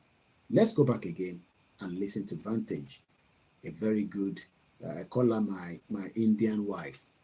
I like her. She's like another mentor. Tí bá ń gbọ́ bó ṣe ń sọ̀rọ̀. Wà á rí pé yes, professional, but ìdí táwa náà ṣe ń sọ̀rọ̀ báyìí for now kò ní káwa náà lè ṣe professionalism but ẹni di wèrè la fi ń wo wèrè òun làwa gbé dání lọ́wọ́ yìí activism làwa ń ṣe tábà ti débi ẹ̀ṣẹ̀ àkókò rí bí ṣe máa ń present lórí Star Radio ẹ rí pé máa ń calm down but tábà ti wà lórí orí mọ́tòwé ibi tèmi àti yín báyìí torí pé mo mọ̀ pé orí M1 ìyẹn ló lè yé yín and that's why sometimes la ṣe máa ń gbà sí fún yín kò ń ṣẹ̀yìn tẹ́tí understand o àwọn máàlì tó wà Nàìjíríà tẹ́ ń sọ pé ẹ fẹ́ kí Nàìjíríà báwo lẹ fẹ́ kí Nàìjíríà ṣiṣẹ́ ẹ san tax ẹ ní kí Nàìjíríà wá ṣiṣẹ́ orí yín ò pé pump bastard. Thank you for paying your tax. Keep paying it. Same with indirect taxes and I love that part. Thank you for paying your tax. Keep paying it. Ìwà wa lọ sí India òun á ní kọ́ máa nù ẹ́ lẹ́gbàá because ẹ fẹ́ lọ ṣe drug níbẹ̀ ni ẹ fẹ́ lọ ṣòṣì níbẹ̀ ni gbogbo nonsense tẹ́ ń ṣe ní Nàìjíríà ẹ tún fẹ́ lọ fi kó bá àwọn yẹn kò ń ṣe pé àwọn yẹn náà kò sí ibi tí ò sí ìṣe and it used to be Bombay ìlú tí mo sì mi wọ́n ń ná bí ẹni náwó nígbà táwọn ṣe ń lọ ṣe business níbẹ̀ gbogbo àwọn ìyá yẹn máa lọ rajà níbẹ̀ ni àwa ti dẹ̀ tó ń gbé ní India à ń gbé ní Kenya àwọn èèyàn ń gbé níbẹ̀ yẹn àwọn èèyàn máa lọ rajà níbẹ̀ wọ́n ní costume jewelries tó dáa kò sí nǹkan tó kì í ṣe 12 warship wọn ló wà ní orí Red Sea. Do you know why? Because wọ́n ní the route yẹn káwọn ship wọn tó ń gbé container tó fẹ́ lọ tajà wọ́n fi yẹ kó disturb ẹ̀. India kó 12 warship ọkọ̀ ojú ogun tó fi ń ja ogun gidi òun lọ́kọ́ sórí Red Sea because àwọn Houthis wọ́n ń disturb ọ̀nà yẹn so àwọn máa ń guide ship tó fẹ́ lọ olùkọ́ dàbí ìlú olórí burúkú Nàìjíríà àwọn ní nǹkan tó ń ṣe àwọn ọmọ wọn ń ṣe oríṣiríṣi nǹkan lójoojúmọ́ tó kó sínú kọ̀ńténà tó fẹ́ lọ tà ní Europe tàbí káàkiri tí wọ́n ní ìdọ̀nà yẹn máa sọ pé they play ní London ìwọ ló ń play torí ò pé ṣé President Tinubu budget ṣó máa ṣiṣẹ́ fún ẹ next year la máa béèrè question yẹn torí pé wọ́n ṣe pass budget yẹn ni ẹ já padà láago méjì ṣẹ́ lónìí tàbá ní láti extend ẹ̀ kò má tà ẹni tó bá fẹ́ lọ sùn èèyàn lọ sùn àwọ̀ tí sùn gbóhùn sókè. Thank you for paying your tax. Number 2. Keep paying it. Same with indirect taxes and import duties. No change in slabs. What about savings? We have something to report on this front. The government will withdraw old income tax demands. These are small and petty notices. They will be taken back. And with this move, 10 million taxpayers will get some relief. Highlight number two. The government wants India to become a developed economy by 2047. They're calling this period. The government of India wants development by 2047. Our theory after 63 years. Ashiwanidi aláwọn tó ń ṣe tailor, fashion designer. Àwọn tó ń bá mi ṣiṣẹ́ nílé ojoojúmọ́ ni mo ra petrol because tó bá máa ṣe program more a lè rely lórí, especially we are doing a test transmission kankan nísìn, a lè rely lórí Nigerian electricity. So we have to make sure that we have the generator on. How many businesses ló lè afford it in the long run? Tèmi ò bá ní owó tèmi ń send £1 lẹ́yìn nísìn, ọmọ tó ń fún mi ní Nàìjíríà 1,800 tó bá tẹ̀tì jù bẹ́ẹ̀ lọ. Àìtí wọ end of February, tá a bá máa fi wọ end of February, a máa convert £1 sí 2,000 naira. Lóòótọ́, ibà ilé mi ti ń ṣiṣẹ́ yẹn ni mo send ẹ̀ wá sílé. But ṣé ó wà kò wà economically? No, ìbò tí mo wá kọ́ nìyẹn. Kò make sense ká máa send owó ìwá sí Nàìjíríà ká tó lè ṣe operation nínú Nàìjíríà. Because owó nínú Nàìjíríà mọ̀ because you are a consumer nation. Consume ni ojoojúmọ́ lẹ́kàn consume rí kankan produce because ìgbà tó yẹ kó máa sọ̀rọ̀ developmental Nàìjíríà that was in the 1960s nígbà àwọn bàbá Awólọ́wọ̀.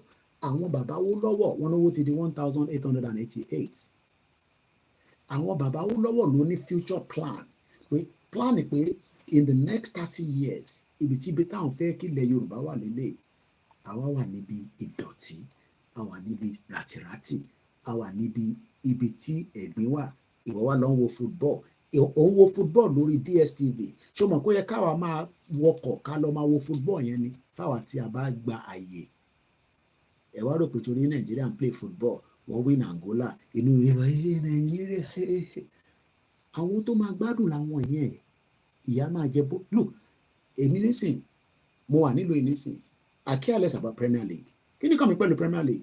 Àfi tó bá máa fún mi ní owó ni mo lè. Yes, I'm not saying that kíyàn máa ní passion fún sport, kíyàn máa ní passion fún kankan, but kí ni kàn mí pẹ̀lú Premier League? I don't care about Premier League. I'm not making money from it. Ìgbà tí mo make owó níbẹ̀ nígbà tí mo ṣe waiter tí máa lọ ṣiṣẹ́ ní stadium, mo mọ̀ pé nǹkan tó ń gbé mi lọ nìyẹn. Kò sí tó kàn mí pẹ̀lú football. In tó kàn mí ni pé mo wà nínú country, kí ni mo ṣe fẹ́ ní owó lọ́wọ́, báwo mo ṣe fẹ́ make life, báwo mo ṣe fẹ́ make sure pé àwọn ọmọ mi ní sound education. Wọ́n sùn nísìn tí nǹkan kan bá ṣe kọ́kọ́kọ́kọ́. Look, ṣó mọ̀ pé mo ò lo burglary nínú ilé mi. Inú ilé tí mo ń gbé kò sí burglary ẹyọkan nínú ẹ̀. Ilẹ̀kùn mi mo kàn máa fi kọ́kọ́rọ́ tì ní, màá dẹ̀ sún kan sí lẹ́yìn. That's all. Kò nídìí nígbà tí yẹn wà nínú cage. System Nàìjíríà ò lè ṣiṣẹ́. Ẹ jẹ́ ká pín kólúkálukú lọ develop region ẹ̀. Ìtàn sọ nìyẹn náà. Ẹni Koiki kò yé mi, kò lè yé yín láíláí. Ẹ má bínú, ìyá mi tó sínú 2020 mọ̀ kódà pé tí ń pè mí látẹ̀ǹkan, màá fún yín láyè. Ẹ jẹ́ ká túbọ̀ rọra gbọ́ ọ̀rọ̀ tax, ọ̀rọ̀ supplementary budget tí India ṣe. Wọ́n sọ̀rọ̀ developmental. Mo sọ fún yín pé Google àti Microsoft àwọn ọmọ India ni CEO ẹ̀. Wọ́n ní ibẹ̀ ni the next AI, artificial intelligence, India ló ti máa jáde in terms of over 10 million. Ọ̀dọ̀ bèbí náà mo ti gbọ́. I think about 10 million people are already engineer in that development. Ṣé ìwọ tó ní ná? Ìwọ ló fi máa ṣe coding. Ibi tó bá ti ń ṣe coding tó bá múná lọ, àní ìlú ọ̀fọ̀ ní Nàìjíríà. Nàìjíríà ò lè ṣiṣẹ́. Let's shut it down. Let's continue. Wàá gbọ́ Nàìjíríà, inú á máa bí ẹni. Let's continue. 2047. They're calling this period the Kartavya Kal, meaning the time to fulfill your duty or kartavya and make India a developed economy in the next 23 years. It's an ambitious target to have, considering the many challenges along the way. Listen to this.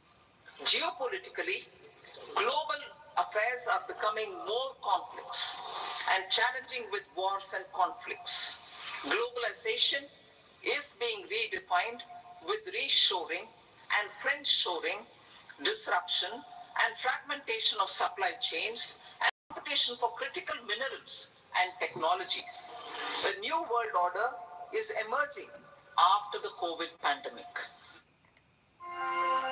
Now, again,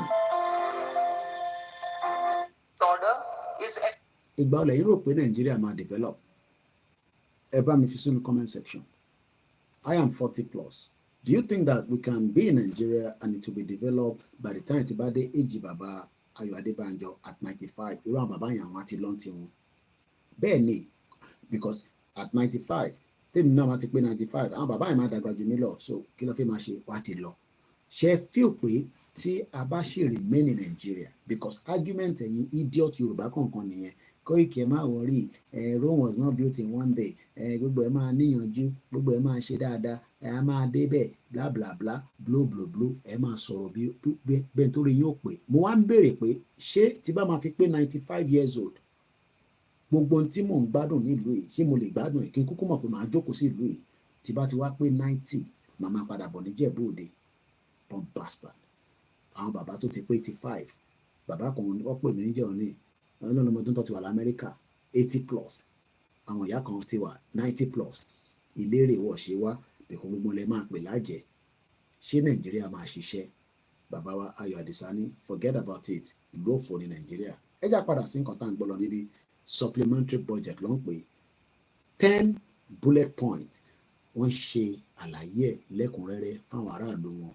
Ìwà wá visa ní sọ́n fẹ́ ṣeré lọ sí India, wà wá débẹ̀ ò ní padà wá sí Nàìjíríà. Kí ló dé tó ṣe padà lọ? Because orí production, orí pé náà wà níbẹ̀, orí pé future wà níbẹ̀.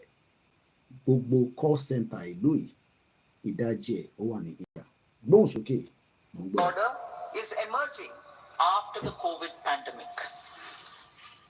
Highlight number 3, the government has specified its focus areas. It is paying attention to 4 groups: the poor, the women, the youth, and the farmers.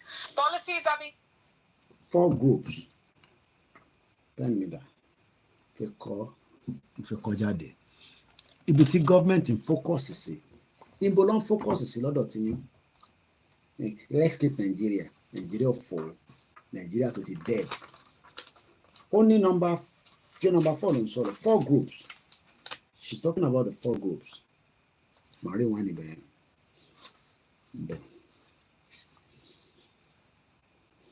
Tábà tẹ̀ ṣe gbogbo ẹ̀tàn, màá ṣe díẹ̀ náà. Ẹgbẹ́ ń dá padà sẹ́yìn díẹ̀. 5, no, yeah. After the COVID pandemic. Highlight number 3, the government has specified its focus areas. It is paying attention to 4 groups: the poor, the women, the youth, and the farmers. Policies are being... The youth, the poor, the farmers, taxes and import duties, no change in slabs. What about savings? We have something to report on this front. The government will withdraw old income tax demands.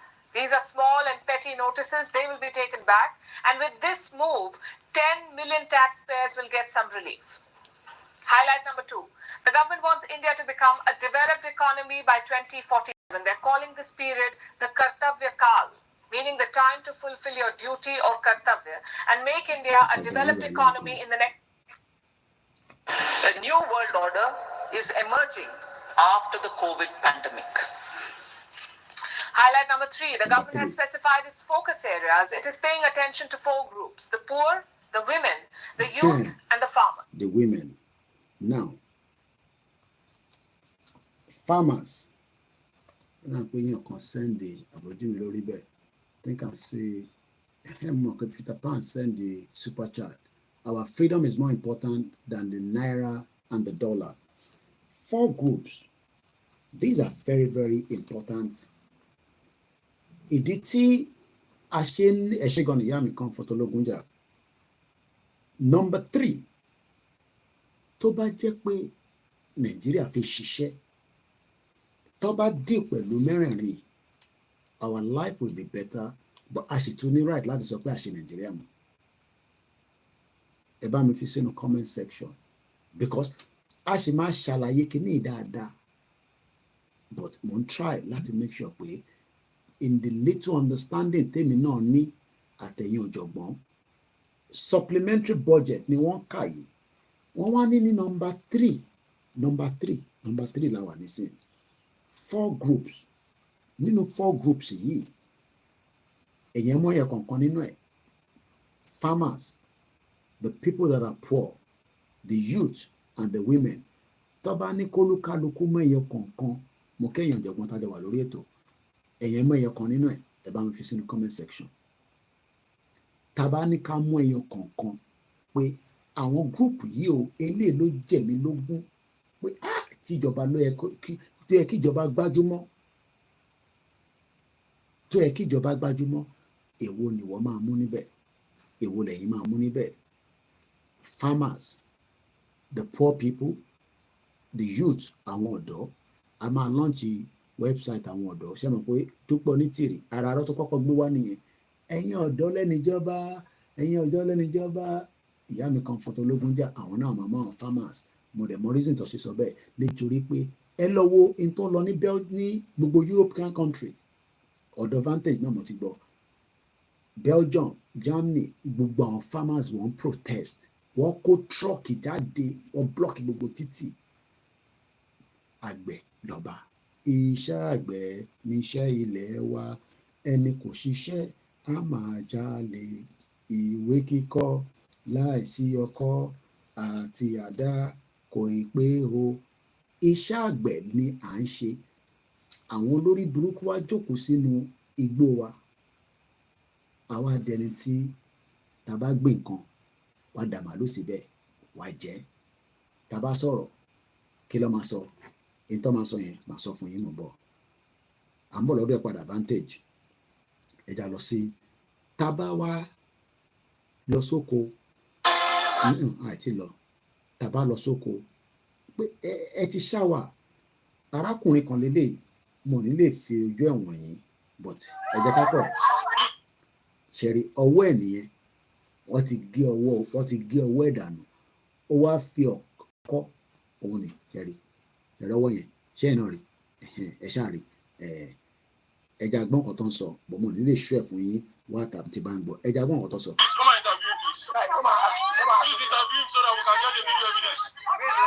ó mú ọwọ́ yẹn dání wọ́n ti ṣá ọwọ́ ẹ̀.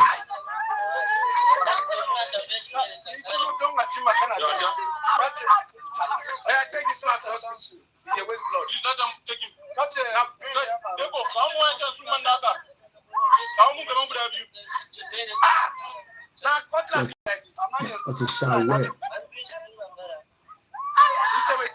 He said they were following them. So they want to block the car and they block his hand. So there are people following them. What is shower? Ọwọ́ wo lọ ṣàǹbẹ̀ ọ̀dà pọ̀ ṣá the left hand ṣẹ̀rí láti bí wrist báyìí nígbà tó yẹ pé sọ̀ǹda burúkú ló wà lọ́wọ́ wọn tó bá gbélé ọ lọ́wọ́ báyìí ọ wá ṣá ọwọ́ yẹn ó wá fọwọ́ kejì ó fi ọwọ́ yìí ó fi délé mú ó wá fi ọwọ́ tó ti gé yẹn ó wá fi hole not the àdá ó fi kọ́ bí báyìí now èèyàn kan wá jáde ó wá ní ilé yóò dáa ẹ má yẹ ká ṣe yẹn kálẹ̀ ẹni náà ẹja gbọ́n tẹ́ni yẹn sọ ẹni tí gbogbo àmọ̀ dáadáa ni tàbá ti gbọ́n wọ̀n nísìn àmọ́ ẹni tí mò ń sọ gbóhùn sókè. wọ́n ní mi sí ìjọba mò ń lọ ń dá sí nǹkan tí ó kàn mí ṣùgbọ́n tó kàn mí mo dá sí lórúkọ ọmọ Yorùbá ni mí. níjọba bá wà tí ò sí ẹ̀tọ́ tó yẹ kó ṣe fún aráàlú tí wọ́n dìbò fún tó jẹ́ ìjọba lé lórí. ẹ̀rọ adìde tíjọba bá wà. tí ààbò bá sí fún aráàlú tó ró ìṣèjọba lé lórí aráàlú dìde fúnra ẹ̀. àgbàgbọ́ díẹ̀ sí i. ká tó máa gbọ́ lọ mo fẹ́ ka mẹ́mìí wa kúrò níbẹ̀ 4 areas ni wọ́n sọ farmers, the poor, the youth, the women. Ṣé táwọn terrorists bá ń jẹ oko wọn ní India ṣáwọn àgbẹ̀ wọn máa ṣoríire? Ṣe rí pé àníjọba ìyẹn lolóyè sọ pé tíjọba bá wà tí kò ṣe ètò ààbò fún aráàlú tó bá dé stage kan aráàlú á dìde. Ìtòlóyè sọ nìyẹn o tí ẹ sọ di ìtẹ́ ń pè olóyè wá jókòó báyìí nísìn ní Germany ojoojúmọ́ tèmi àti wọn bá sọ̀rọ̀ kò ń ṣe public consumption àwọn nǹkan tájọ́ ń sọ but n tó kàn máa ń sọ ni pé káwa ọmọ Yorùbá ká ṣera wa lẹ́yọ̀kan that's all torí pé tá bá ti ṣera wa lẹ́yọ̀kan kékeré ní ìtókù ẹ jẹ́ a gbọ́ díẹ̀ sí i kí ló wá fà á tí ṣé olóyè rọ́ǹgì ni ní ìgbésẹ̀ tó gbé kí ló dé tó fi gbé ìgbésẹ̀ yẹn ṣebí Germany náà ni bàbá Bóròdé ti kúrò nígbà tó kàwé PhD Fúlàní mélòó ló ń ka PhD àwa Yorùbá náà là ń kàwé ṣé àwọn kíndádì tí mo ní mo fẹ́ ṣe interview fún laptop mi tó ètí rẹ̀ dè ní mo fi ṣe interview tí máa gbé wọn sójú screen báyìí ìyẹn ni mo ṣe ń slow down mo fẹ́ kí laptop yẹn padà ká lè ṣe interview yẹn dáadáa PhD ni bàbá yẹn náà 1982 ni bàbá yẹn ti gba PhD ẹ jẹ́ ká continue lẹ́ẹ̀kan sí.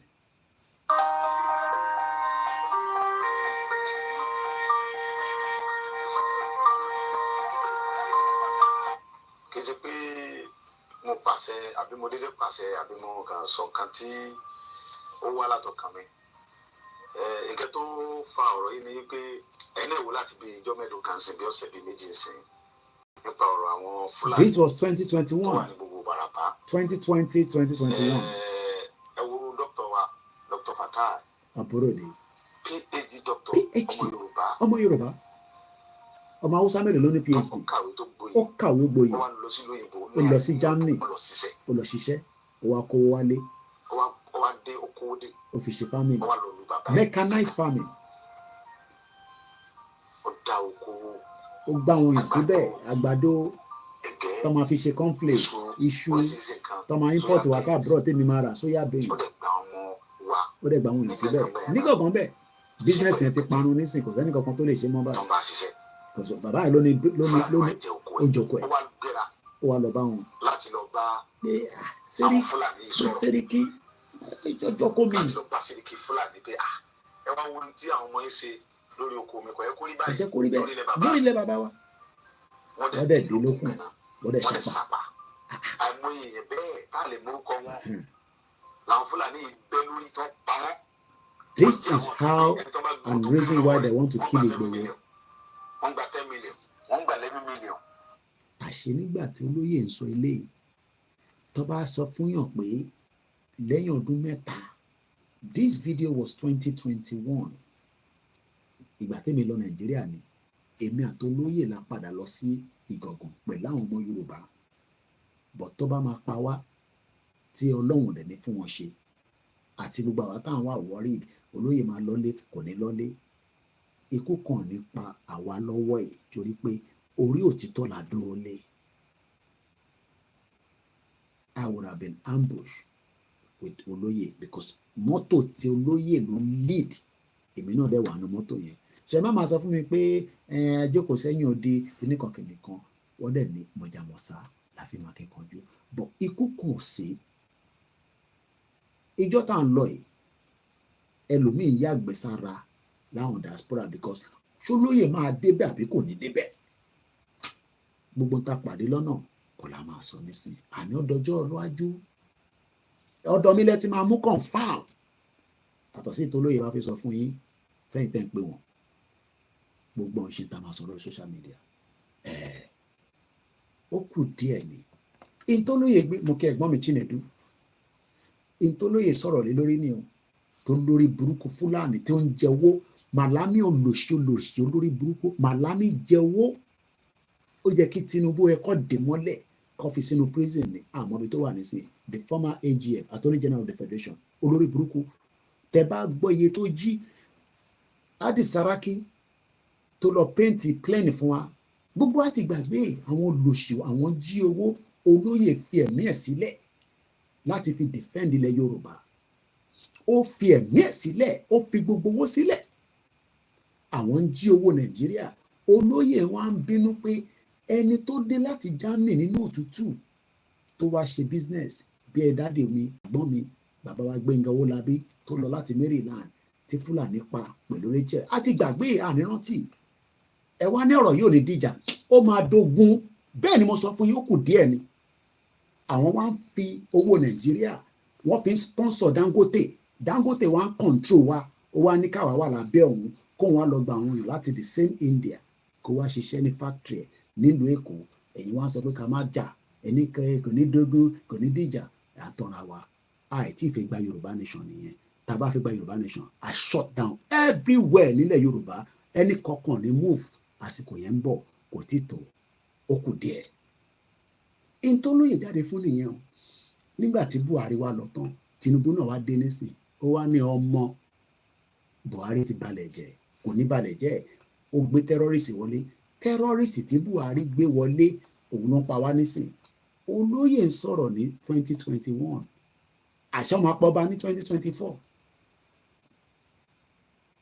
the same problem tó lóyè ń sọ̀rọ̀ lé lórí ní 2021 tẹ́yìn olùṣọ́ máa lọ́mọ Yorùbá tẹ́yìn sọ pé èmi ni mo push olóyè bàbá ẹ̀ ló push ẹ̀ ṣé o mọ̀ pé ọmọ kékeré lolóyè wọ́n ní èmi ni mo tì ṣé o mọ̀ pé bèbí ni bàá mi èèyàn máa lè wọ́n ní ṣèpé tí sá lọ sí London àṣìǹgbà tí máa sá lọ London àṣọ máa pa ọmọ yín lọ́wọ́ àṣọ máa pa ọmọ yín lọ́wọ́ wọ́n pa ọmọ yín lọ́wọ́ yín lórí burúkú máa lè ọ̀pá ọmọ yín lọ́wọ́ ẹ̀rí nǹkan kan ṣe sí ẹ̀ lè jáde ẹ̀ tún dúró lóye idiot all over the place ẹ̀ lè jáde kẹ́ lọ protest àṣọba mẹ́ta tó máa pa àṣà àtẹ̀lé ṣe nǹkan kan mo sọ fún yín pé olóyè ló ní kọ́kọ́rọ́ lọ́wọ́ à ń bọ̀ ni mo sọ fún yín lóṣù yìí ìyá yẹn máa wọlé à ń bọ̀ ni mo sọ fún yín bombasta gbogbo wa lólóyè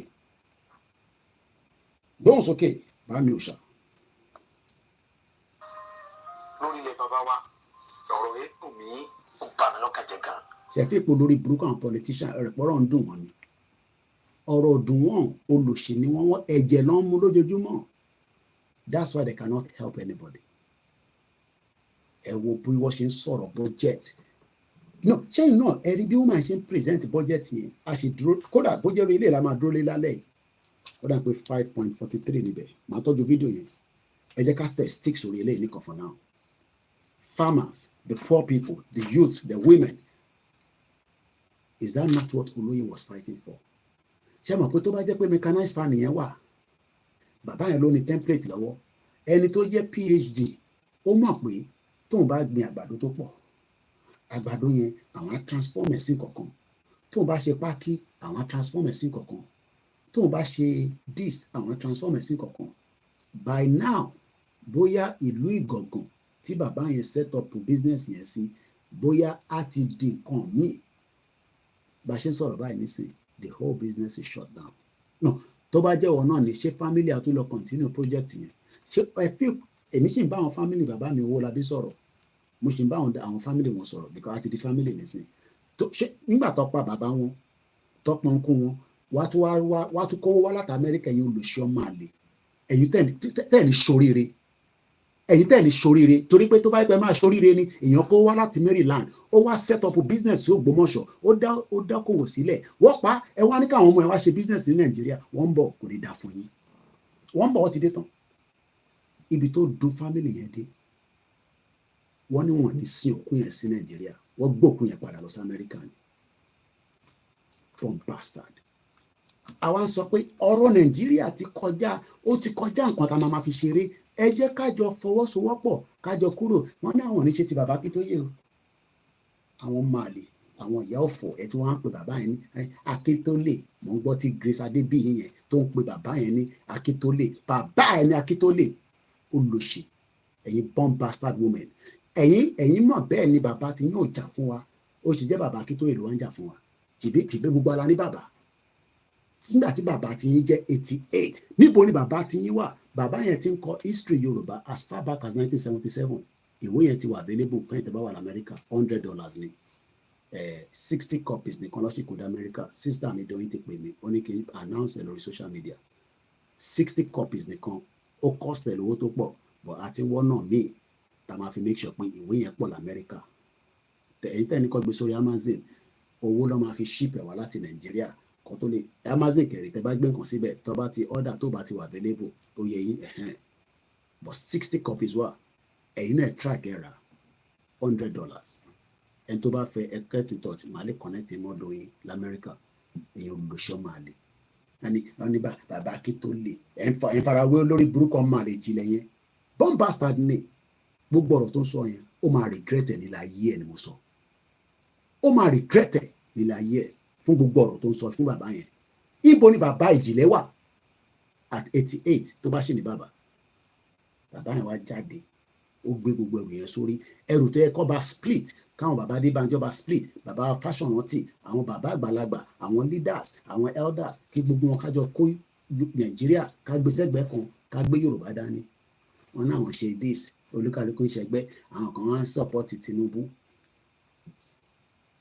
Ẹ̀yin jókòó sí London, bàbá yẹn wà ní Benin Republic, ẹ wá ń pè ní bàbá kí tó lè, ẹ ń pè ní bàbá kìíní kan. Àṣekú máa wọlé pa àwọn ọba. Àṣegbòho oríkú yẹn ní 2021. wọ́n ní Ìgbòho kò mọ̀rọ̀ sọ, ẹ bá ti sọ̀rọ̀ ó ti lè sọ̀rọ̀ jù, alálàlálá ó lòlòlòló. Àṣọ máa pọ̀ bá. Àṣẹ ní January 2024 ní ojú ayé wa, ẹ tí rí fídíò yẹn, kò ṣe fi hàn rárá, kò dáa.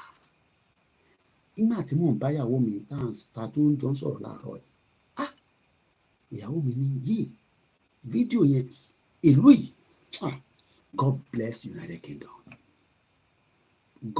Wọ́n lè burú tí wọ́n tó ṣe fún wa, no, but God bless them.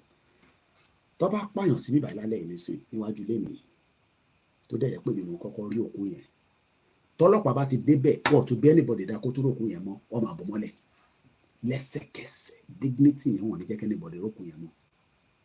Òtún ní ẹni tó rí yẹn nìkan ló máa rí, anybody òtún ní rí òkú yẹn mọ́ tó máa fi gbókú yẹn kúrò nínú rẹ̀. Ọmọ lẹ́sẹ̀kẹsẹ̀ wọ́n ti gbé tent, wọ́n ti cover. Àwa rí odindi ọba ilẹ̀ Yorùbá.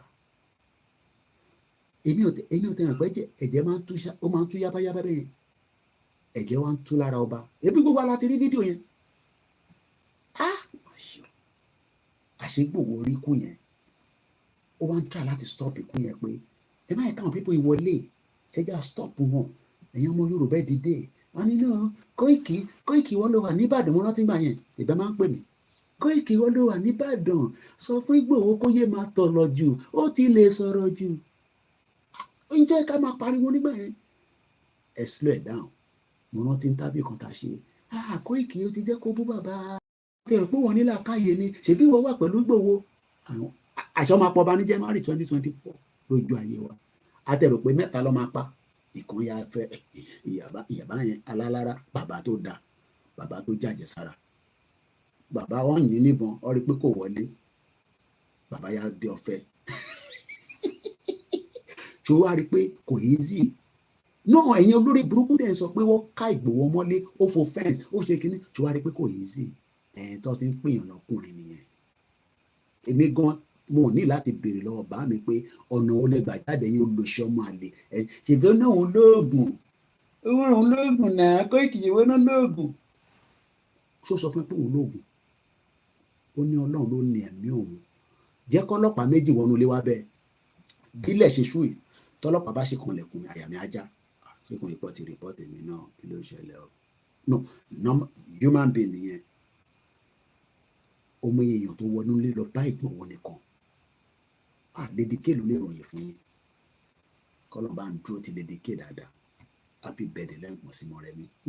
Chop náà kò láti bíbá ìyẹn máa lè. Ṣé Koiki ṣe bọ́n àṣàwọn ọba ò tẹ̀ ní gbẹ̀túgbẹ̀tú. Àṣàwọn ọba ò ní gbẹ̀túgbẹ̀tú. So Ìgbòho tó lọ ká mọ́lé tó dẹ̀ jáde láàrin wọn, ká bèsè lédùmarè. Mo wà lára àwọn tó rí Ìgbòho ní on the 1st of July 2021, kò ní dá fún gbogbo yín. Nígbà tí bá mi pè mí, coordinator, mo ní mo kàn sí lára tán. I saw him. Ẹ kàwé mi kò ń ṣe nísìnyí, kò ní dá fún gbogbo yín. Nígbà tí Ìgbòho dé, mo tún wò báyìí. Ọ̀nà èmi náà ni coordinator. Àbẹ́yìn náà tún láyé. Ó fi máa ṣíra, mo ní kẹ́ máa ṣíra o. Ẹ̀bẹ́yìn náà lélẹ̀. Ó dúró pé kò sí. Ó tún dijọ́ Sátọ̀dé Ìgbòho tó ní ká máa lọ sí Èkó. Èmi ni mo tó bá yẹ pé mo tẹ̀lé mọ́ ní kí n ká máa lọ sí Èkó ká da gbogbo ẹ̀rú níjọ́ yẹn. Èmi ni mo bẹ̀rẹ̀ sí bẹ Ìgbòho pẹ̀lú bàbá ẹ̀gbọ́n mi Gani Alágbàlá. Kò ní dá fún gbogbo yín. Ó kù díẹ̀ ni mo ń sọ. Ìgbòho náà lọ sí Èkó. Mo ní bá mi. Àmọ́ nínú ẹ jẹ́ káwọn ẹ̀gbọ́n wa comedy kò gbọ́dọ̀ kú àtàwọn bẹ́ẹ̀ lọ àtàwọn kọ́lọ̀ fọ̀rùn kẹ́ yèyé ló fẹ́ àwọn yẹn dúró tán. àwọn obìnrin bí ọkùnrin kan ṣáwọn ọkùnrin kan tó ní ìgbà tá gbọ́ pé Ìgbòho ń lọ sí gàngàn mo bá tilẹ̀kùn mọ́rí mo ní kó máa ronyán fún mi ṣéyàn làwọn yẹn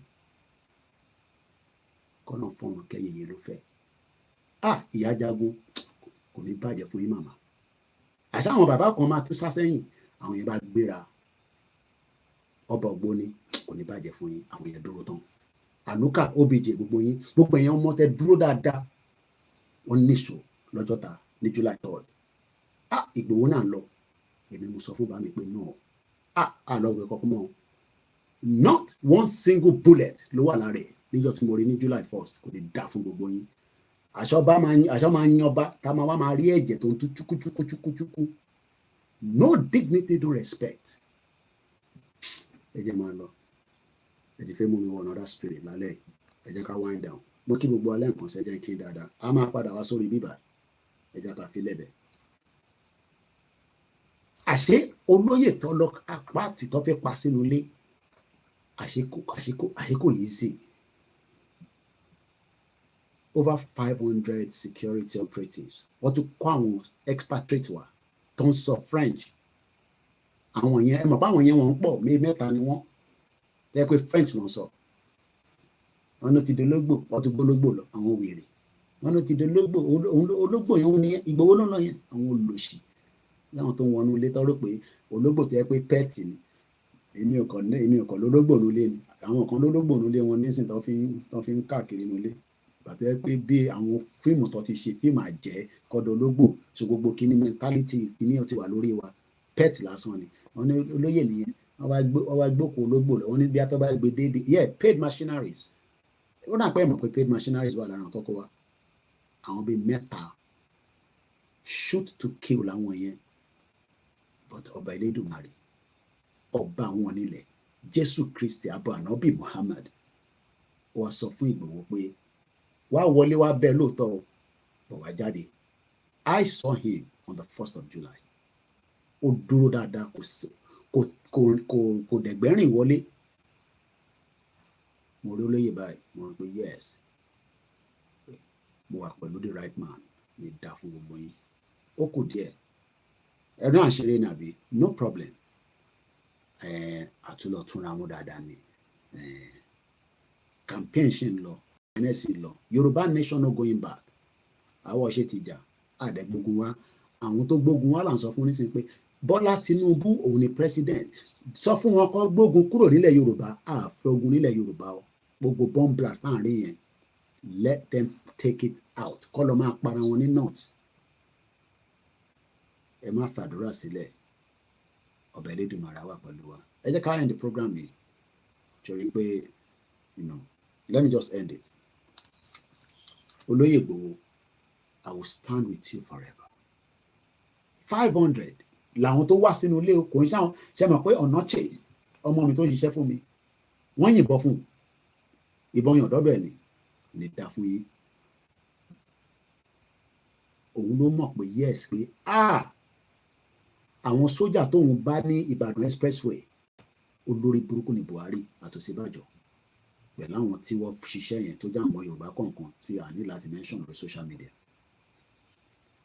wọ́n ní tó bá wọlé kọ́ pa ni ẹ take it out ẹ má fún láyè ìyẹn náà ti gbé babaláwo wá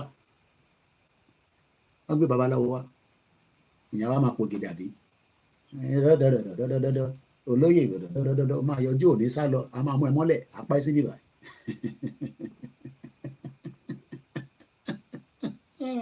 kábíyèsí Elédùmarè o ti tóbi ọba o wọ́n ti gbàgbé pé àwọn ìyá kan àwọn ṣíra ní wòwò lójoojúmọ́ ló fi ń ṣàdúrà fún lóyè ìwòwò ọmọlúàbí làwọn ìyá kan fi ń ṣàdúrà fún lójoojúmọ́ pé àwọn òríró eléyìí rí pé arákùnrin àwọn bẹ Ọlọ́run kó máa fi ìṣọ́ ẹ̀ṣọ́ ní gbogbo ìgbà àdúrà ẹni kẹ́ máa ṣe fún ó máa lọ́lé kò ní lọ́lé like I said is a security question àdúrà tẹ́ ń ṣe fún mo kí àwa alájà white alájà gbangbala ẹ ṣé gan ni àwọn pè mí lánàá Kóìkì mo bẹ́ẹ̀ ni ẹ sọ fún olóyè kó má lọ́lé mo ní gbogbo tẹ́ǹsán náà ni mo sọ fún wọn the decision will be his own not mine not ours but àdúrà ni ká ṣe fún gbogbo decision tó bá máa take kọ́nà ọ̀bẹ Elédùmarè kó guide. That's all. More than 1,000 security operatives lọ́kọ́ wá ní July 1st. 500 ló surround inú ilé ẹ̀. Over 500 wà níta. Ààrọ̀ ọmọ Yorùbá kankan tó jáde. Even though pàmò pé lẹ́ẹ̀ lọ wá ilẹ̀ ti ṣú. Ìjọ́ kejì fẹ́ tó jọ́ kẹta ká tó ṣe protest. But olóyè ó ní ẹ̀mí òun ọwọ́ Ọlọ́run ló wà, kò sí lọ́wọ́ anybody, kò dẹ̀ sí lọ́wọ́ Buhari, kò dẹ̀ sí lọ́wọ́ Fúlàní, kò dẹ̀ sí lọ́wọ́ Tinubu. I know Tinubu is a very deadly man. I've said it before. He will kill anybody for anything. But ikú Ìgbòho sí lọ́wọ́ Bọ́lá Ahmed Tinubu, kò dẹ̀ sí lọ́wọ́ ọba kankan. Wọ́n dán wò, wọ́n sọ fún ikú bàbá Yèyé pé kó mú Ìgbòho sínú palace. Ìyẹn tí Ìgbòho sọ ìyẹn dijọ́ wájú. But mo dúpẹ́ fún bàbá yẹn. Bàbá yẹn náà sọ fún wọn padà pé kóhun arrest Ìgbòho sínú palace kẹ́yìn fi dé. Níbo ni kò ti gbọ́ yẹn nílẹ̀ Yorùbá. Àwọn bàgẹ́dẹ́ nìyẹn. Orúkọ mi ni Ọláyọmí Kóìkì. Mo appreciate gbogbo ìtẹ́ bá wa dá sí lálẹ́ yìí. Gbogbo kọ́mẹ́ǹtì ẹ má bínú pàní lè gba call ilẹ̀ ti ṣú gan.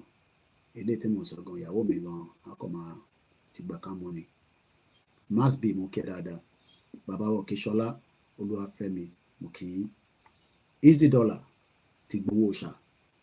Production lọ kóòdù ni àwọn tó yé lóye. Production lọ à ń bọ̀. Àwa tá dẹ̀ nílé lọ irú àwa tá lè lọ báyìí a máa ṣe fàájì ní London. Tí n bá lọ kó wá mú mi kí n máa bọ̀ nílé bomb bastard ní dá fún ẹ. Àsìkò tí tó nígbà tásìkò bá tó a máa bọ̀. Mo kí ẹ Frank Dudu, mo kí ẹ gbẹ̀yìn ti Island. Ta ló tó wà ń bẹ̀? Ìyá mi Elizabeth mo kí ẹni tí bá ti rí comment ẹ̀ nísìn. So mo kàn kí everybody nísìn. Ìyá mi Comfort Ológunjà Ìṣègùn ẹ̀kọ́ àdúró ti Kentos mo kí gbogbo ẹ̀yin olólùfẹ́ wa. Kẹ̀kẹ́ Okus wọ́n ní crazy people bẹ́ẹ̀ ni. Olóyè lẹ fi ń dẹnu bẹ́ẹ̀ ó kù díẹ̀. Ẹ mọ̀ pé olóyè àti pé 5 million double ní wá nísìn. Irú èmi nísìn olóyè 300 lèmi èmi ọmọ mélòó ni ti wọ́ tí ó ẹlòmíì wọ́n má dẹ̀ lọ 300 lèmi olóyè 300 lèmi nìkan bí ṣe dúró yìí 300 olóyè ni mí tólóyè bá ti ní ó ti yá 300 dìde nìyẹn. Bẹ́ẹ̀ ni mo sọ fún yín, bẹ́ẹ̀ ni mo sọ.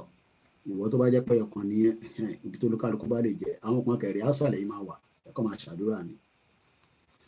Mo kí àwa Oyèrónkẹ́ Ọláníyàn, mo kí bàbá wa kan Àyùbá a máa ń rí change tẹ máa ń send big money lórí PayPal. Ẹ ṣé gan ni. Kọ́míṣọlá kò gbọ́dọ̀ kú next week a máa ṣe program kan fún wọn ní on the 10 l'Abẹ́òkúta pé ṣe healthcare kìíní kan. On the 10 yẹn náà la máa launch youth website. Mo kí bàbá wa Adéṣínà.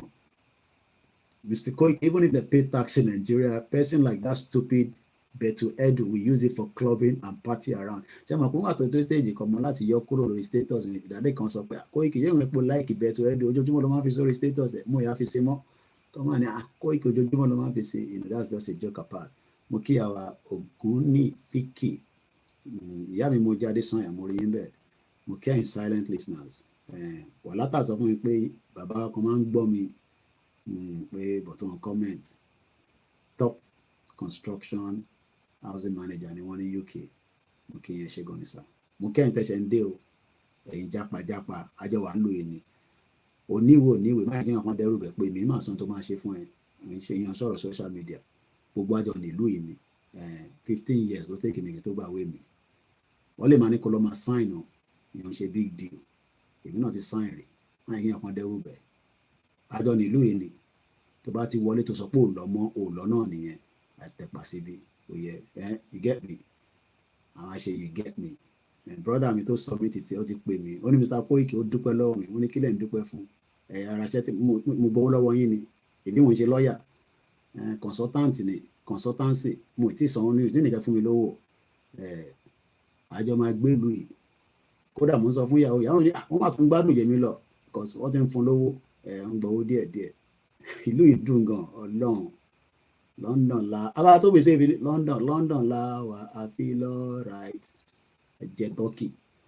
wọ́n ti fún lówó ẹ̀ràn ti brother wa kan tí mo ní wọ́n dáwọ́ ẹ̀ padà pé kíníyàn pé bàbá tó tún tó padà a ní kó dá padà síbẹ̀ ó tún dá padà síbẹ̀ wọ́n ti sanwó fún nísìn àgbádùn ayé ẹ̀ lọ àjọ nílùú yìí ni àwọn ló dá wàhálà sọ́hùn àwa náà jọ nílùú yìí ni èmi náà ti ń claim ìlú yìí èmi náà mo ní territory Buckingham Palace ní territory ni màá ṣeré lọ níjọ́ kan igé ta ló tún wà ń bẹ̀ mo ríyàn kan tó ń kọ ṣinkó kan mo tẹ̀mọ́ tó ń kọ látẹ̀ǹkan lọ́run ló ṣàánú ló wà ń bẹ̀ ìyá mi Elizabeth mo kí ọmọ Bọ́lájí mo kí àwọn Ifágbémilékè ọ wà lẹ́nu iṣẹ́ nìyẹn mo kí àmì comfort Aliyu Abdulrazak mo kí kákọ̀ kí àwọn ara wa náà ni ẹ fọkàn balẹ̀ mo ní mídíà tó dá lẹ́nu tó dáńtọ́ Tokyo sọ pé good night last man standing bẹ́ẹ̀ ni àti olóyè fún yẹn má wọrí mo fi máa disturb ẹ ni gbogbo wa máa tó rí láìpẹ́ ó kù díẹ̀ Mr. Samson mo kí n sà and I think that's about it alo wà lórí Facebook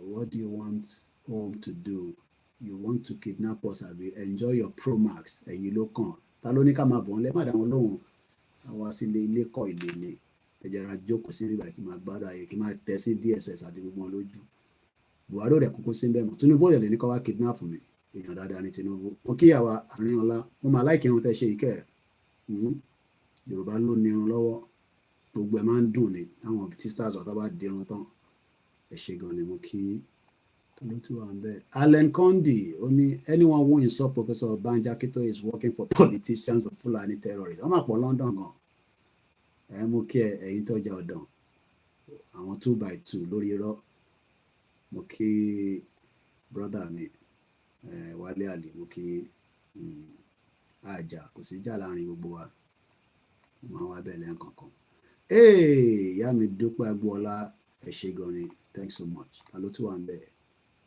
ìyá mi Àrínọlá oríṣiríṣi lẹ́kọ̀ọ́ jù wá lálẹ́ yìí mo láìkì fìlà yìí o easy ó dà pé mo ṣe máa ní ìdí fìlà sí o gbogbo àwọn fìlà Koikimedia ó ti délé àbí àwọn Koikimedia àwọn kan ti rí fìlà wọn gbà mo sọ fún yín pé ẹ support wa ká túbọ̀ ṣe díẹ̀ sí i mo ti send fìlà sílé ẹ̀rọ àwọn ọmọ mi tó máa jáde tán nínú mọ́ǹtì nígbòho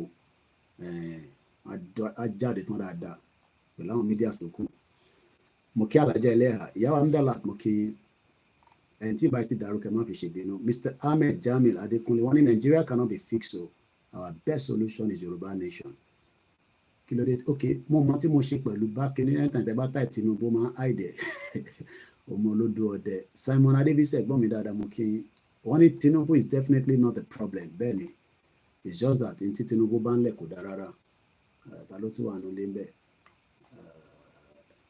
nbọ̀lélẹ̀ Koikimedia lélẹ̀ so ẹ jẹ́ ká lọ sí the next ẹ jẹ́ n sáré kí àwọn tó wà lórí Koiki Odùduwà Pastor Emmanuel tó wọ́n ní volume yẹn loud ẹ má bínú Pastor Emmanuel tó gba àwọn bàbá dáadáa ní church irú àwọn yẹn nísìn èrò ń pọ̀ ń bẹ̀ jọ̀rọ̀ àwọn èèyàn láìkì church tí kò bá ṣe condition àwọn èèyàn láìkì church tó bá ṣe kíní ó dà pé sísítà mi mo mọ̀ bẹ́ẹ̀ ṣe wà lórí ètò kápọ̀ fún yín láyé kẹfì sáré sọ̀rọ̀ briefly torí ẹ pè lánàá náà so bàbá mi Prophetic Rufus mo kí yẹn má bínú wọn ní volume yẹn kọ́nà kó ṣàánú náà ni ó yẹ gbóhùn sókè ìyá dáadáa. ẹ̀ka àlẹ́ sẹ́yìn wà lórí iṣẹ́ òní. mo ṣe wà lórí iṣẹ́ o.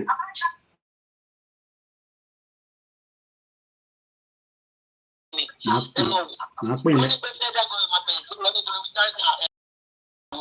ẹni tó bá lówó ń bẹ̀ nìyẹn $200 lèmi ní bẹ̀ so tó bá ti yọ kò máa ẹni tó bá lówó púpọ̀ ló máa rógo.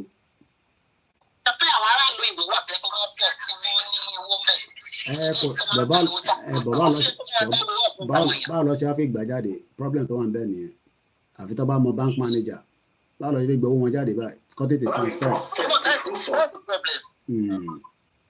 èmi gan tí mo ní $200 níbẹ̀ gan sẹ̀ mo ti pe First Bank títí ọ̀ṣà ní kí n send oríṣiríṣi ó mo yà fi sílẹ̀ pé $200 ní kò ń ṣe $200,000 so kó wà ń bẹ̀.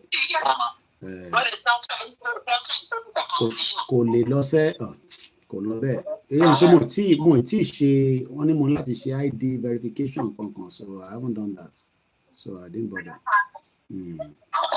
All right then. All right. Well, ó kò díẹ̀ náà ni Cardoso ní ìdòwò ó nídìí dọ́là ó fi gbọ́n gbogbo dọ́là diaspora kíní kan máìgbọ́n ti fi ṣe program lálẹ́ àná.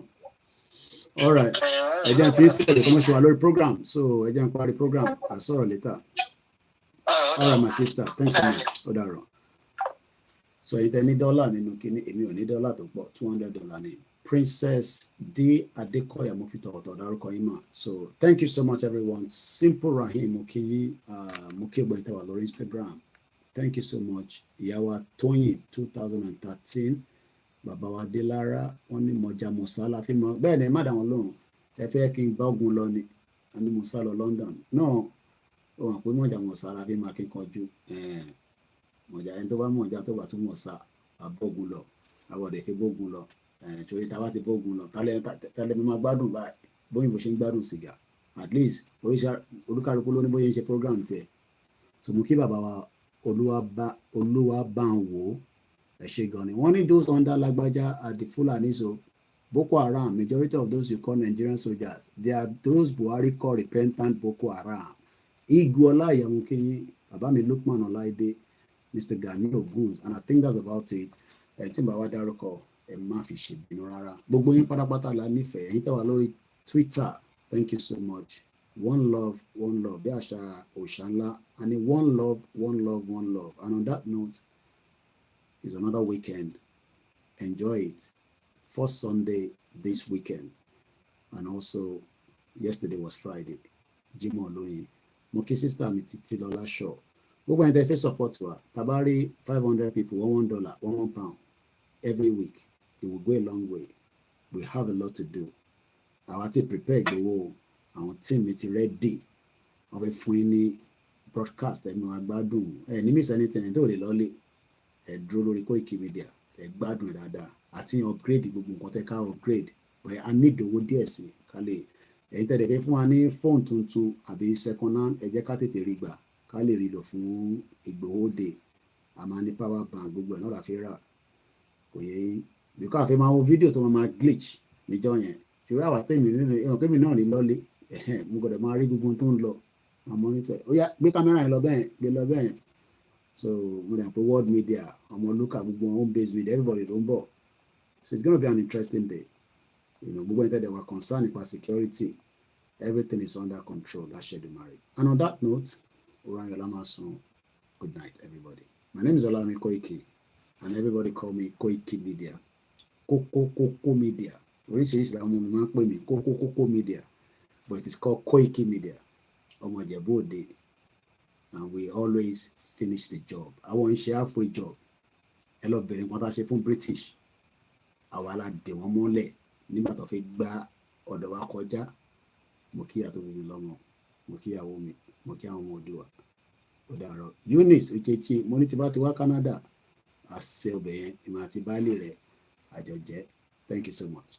Mo kí Simon Ekpa, kó ṣe takuntakun, ọkùnrin ogun, èèyàn ti Nnamdi Kanu. Tinubu fi Nnamdi Kanu sílẹ̀. Mo mọ̀ pé àwọn Northerners ló ń pòṣẹ̀ pé kó má fi sílẹ̀. Fi Nnamdi Kanu sílẹ̀. If not, Simon Ekpa bá yín fa wàhálà o sí tó kàn mí. Simon Ekpa máa bá ṣe lọ.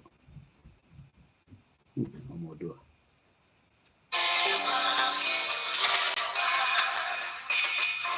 Ọmọ ọdọ. Yeah. Go to Mani's room. Mani's upstairs. Go to Mani's room.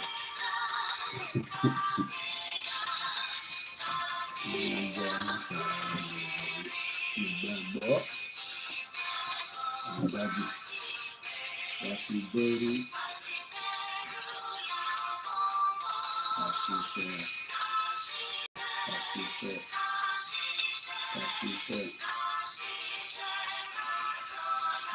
ìṣọ̀kan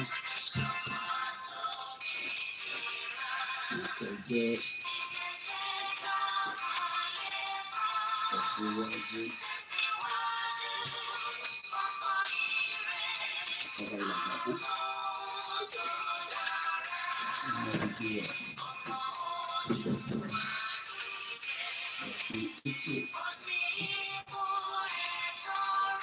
With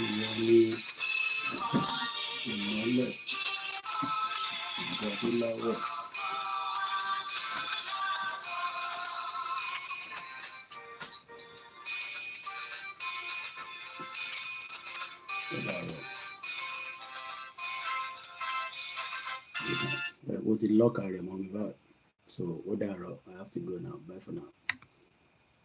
Good night, everybody.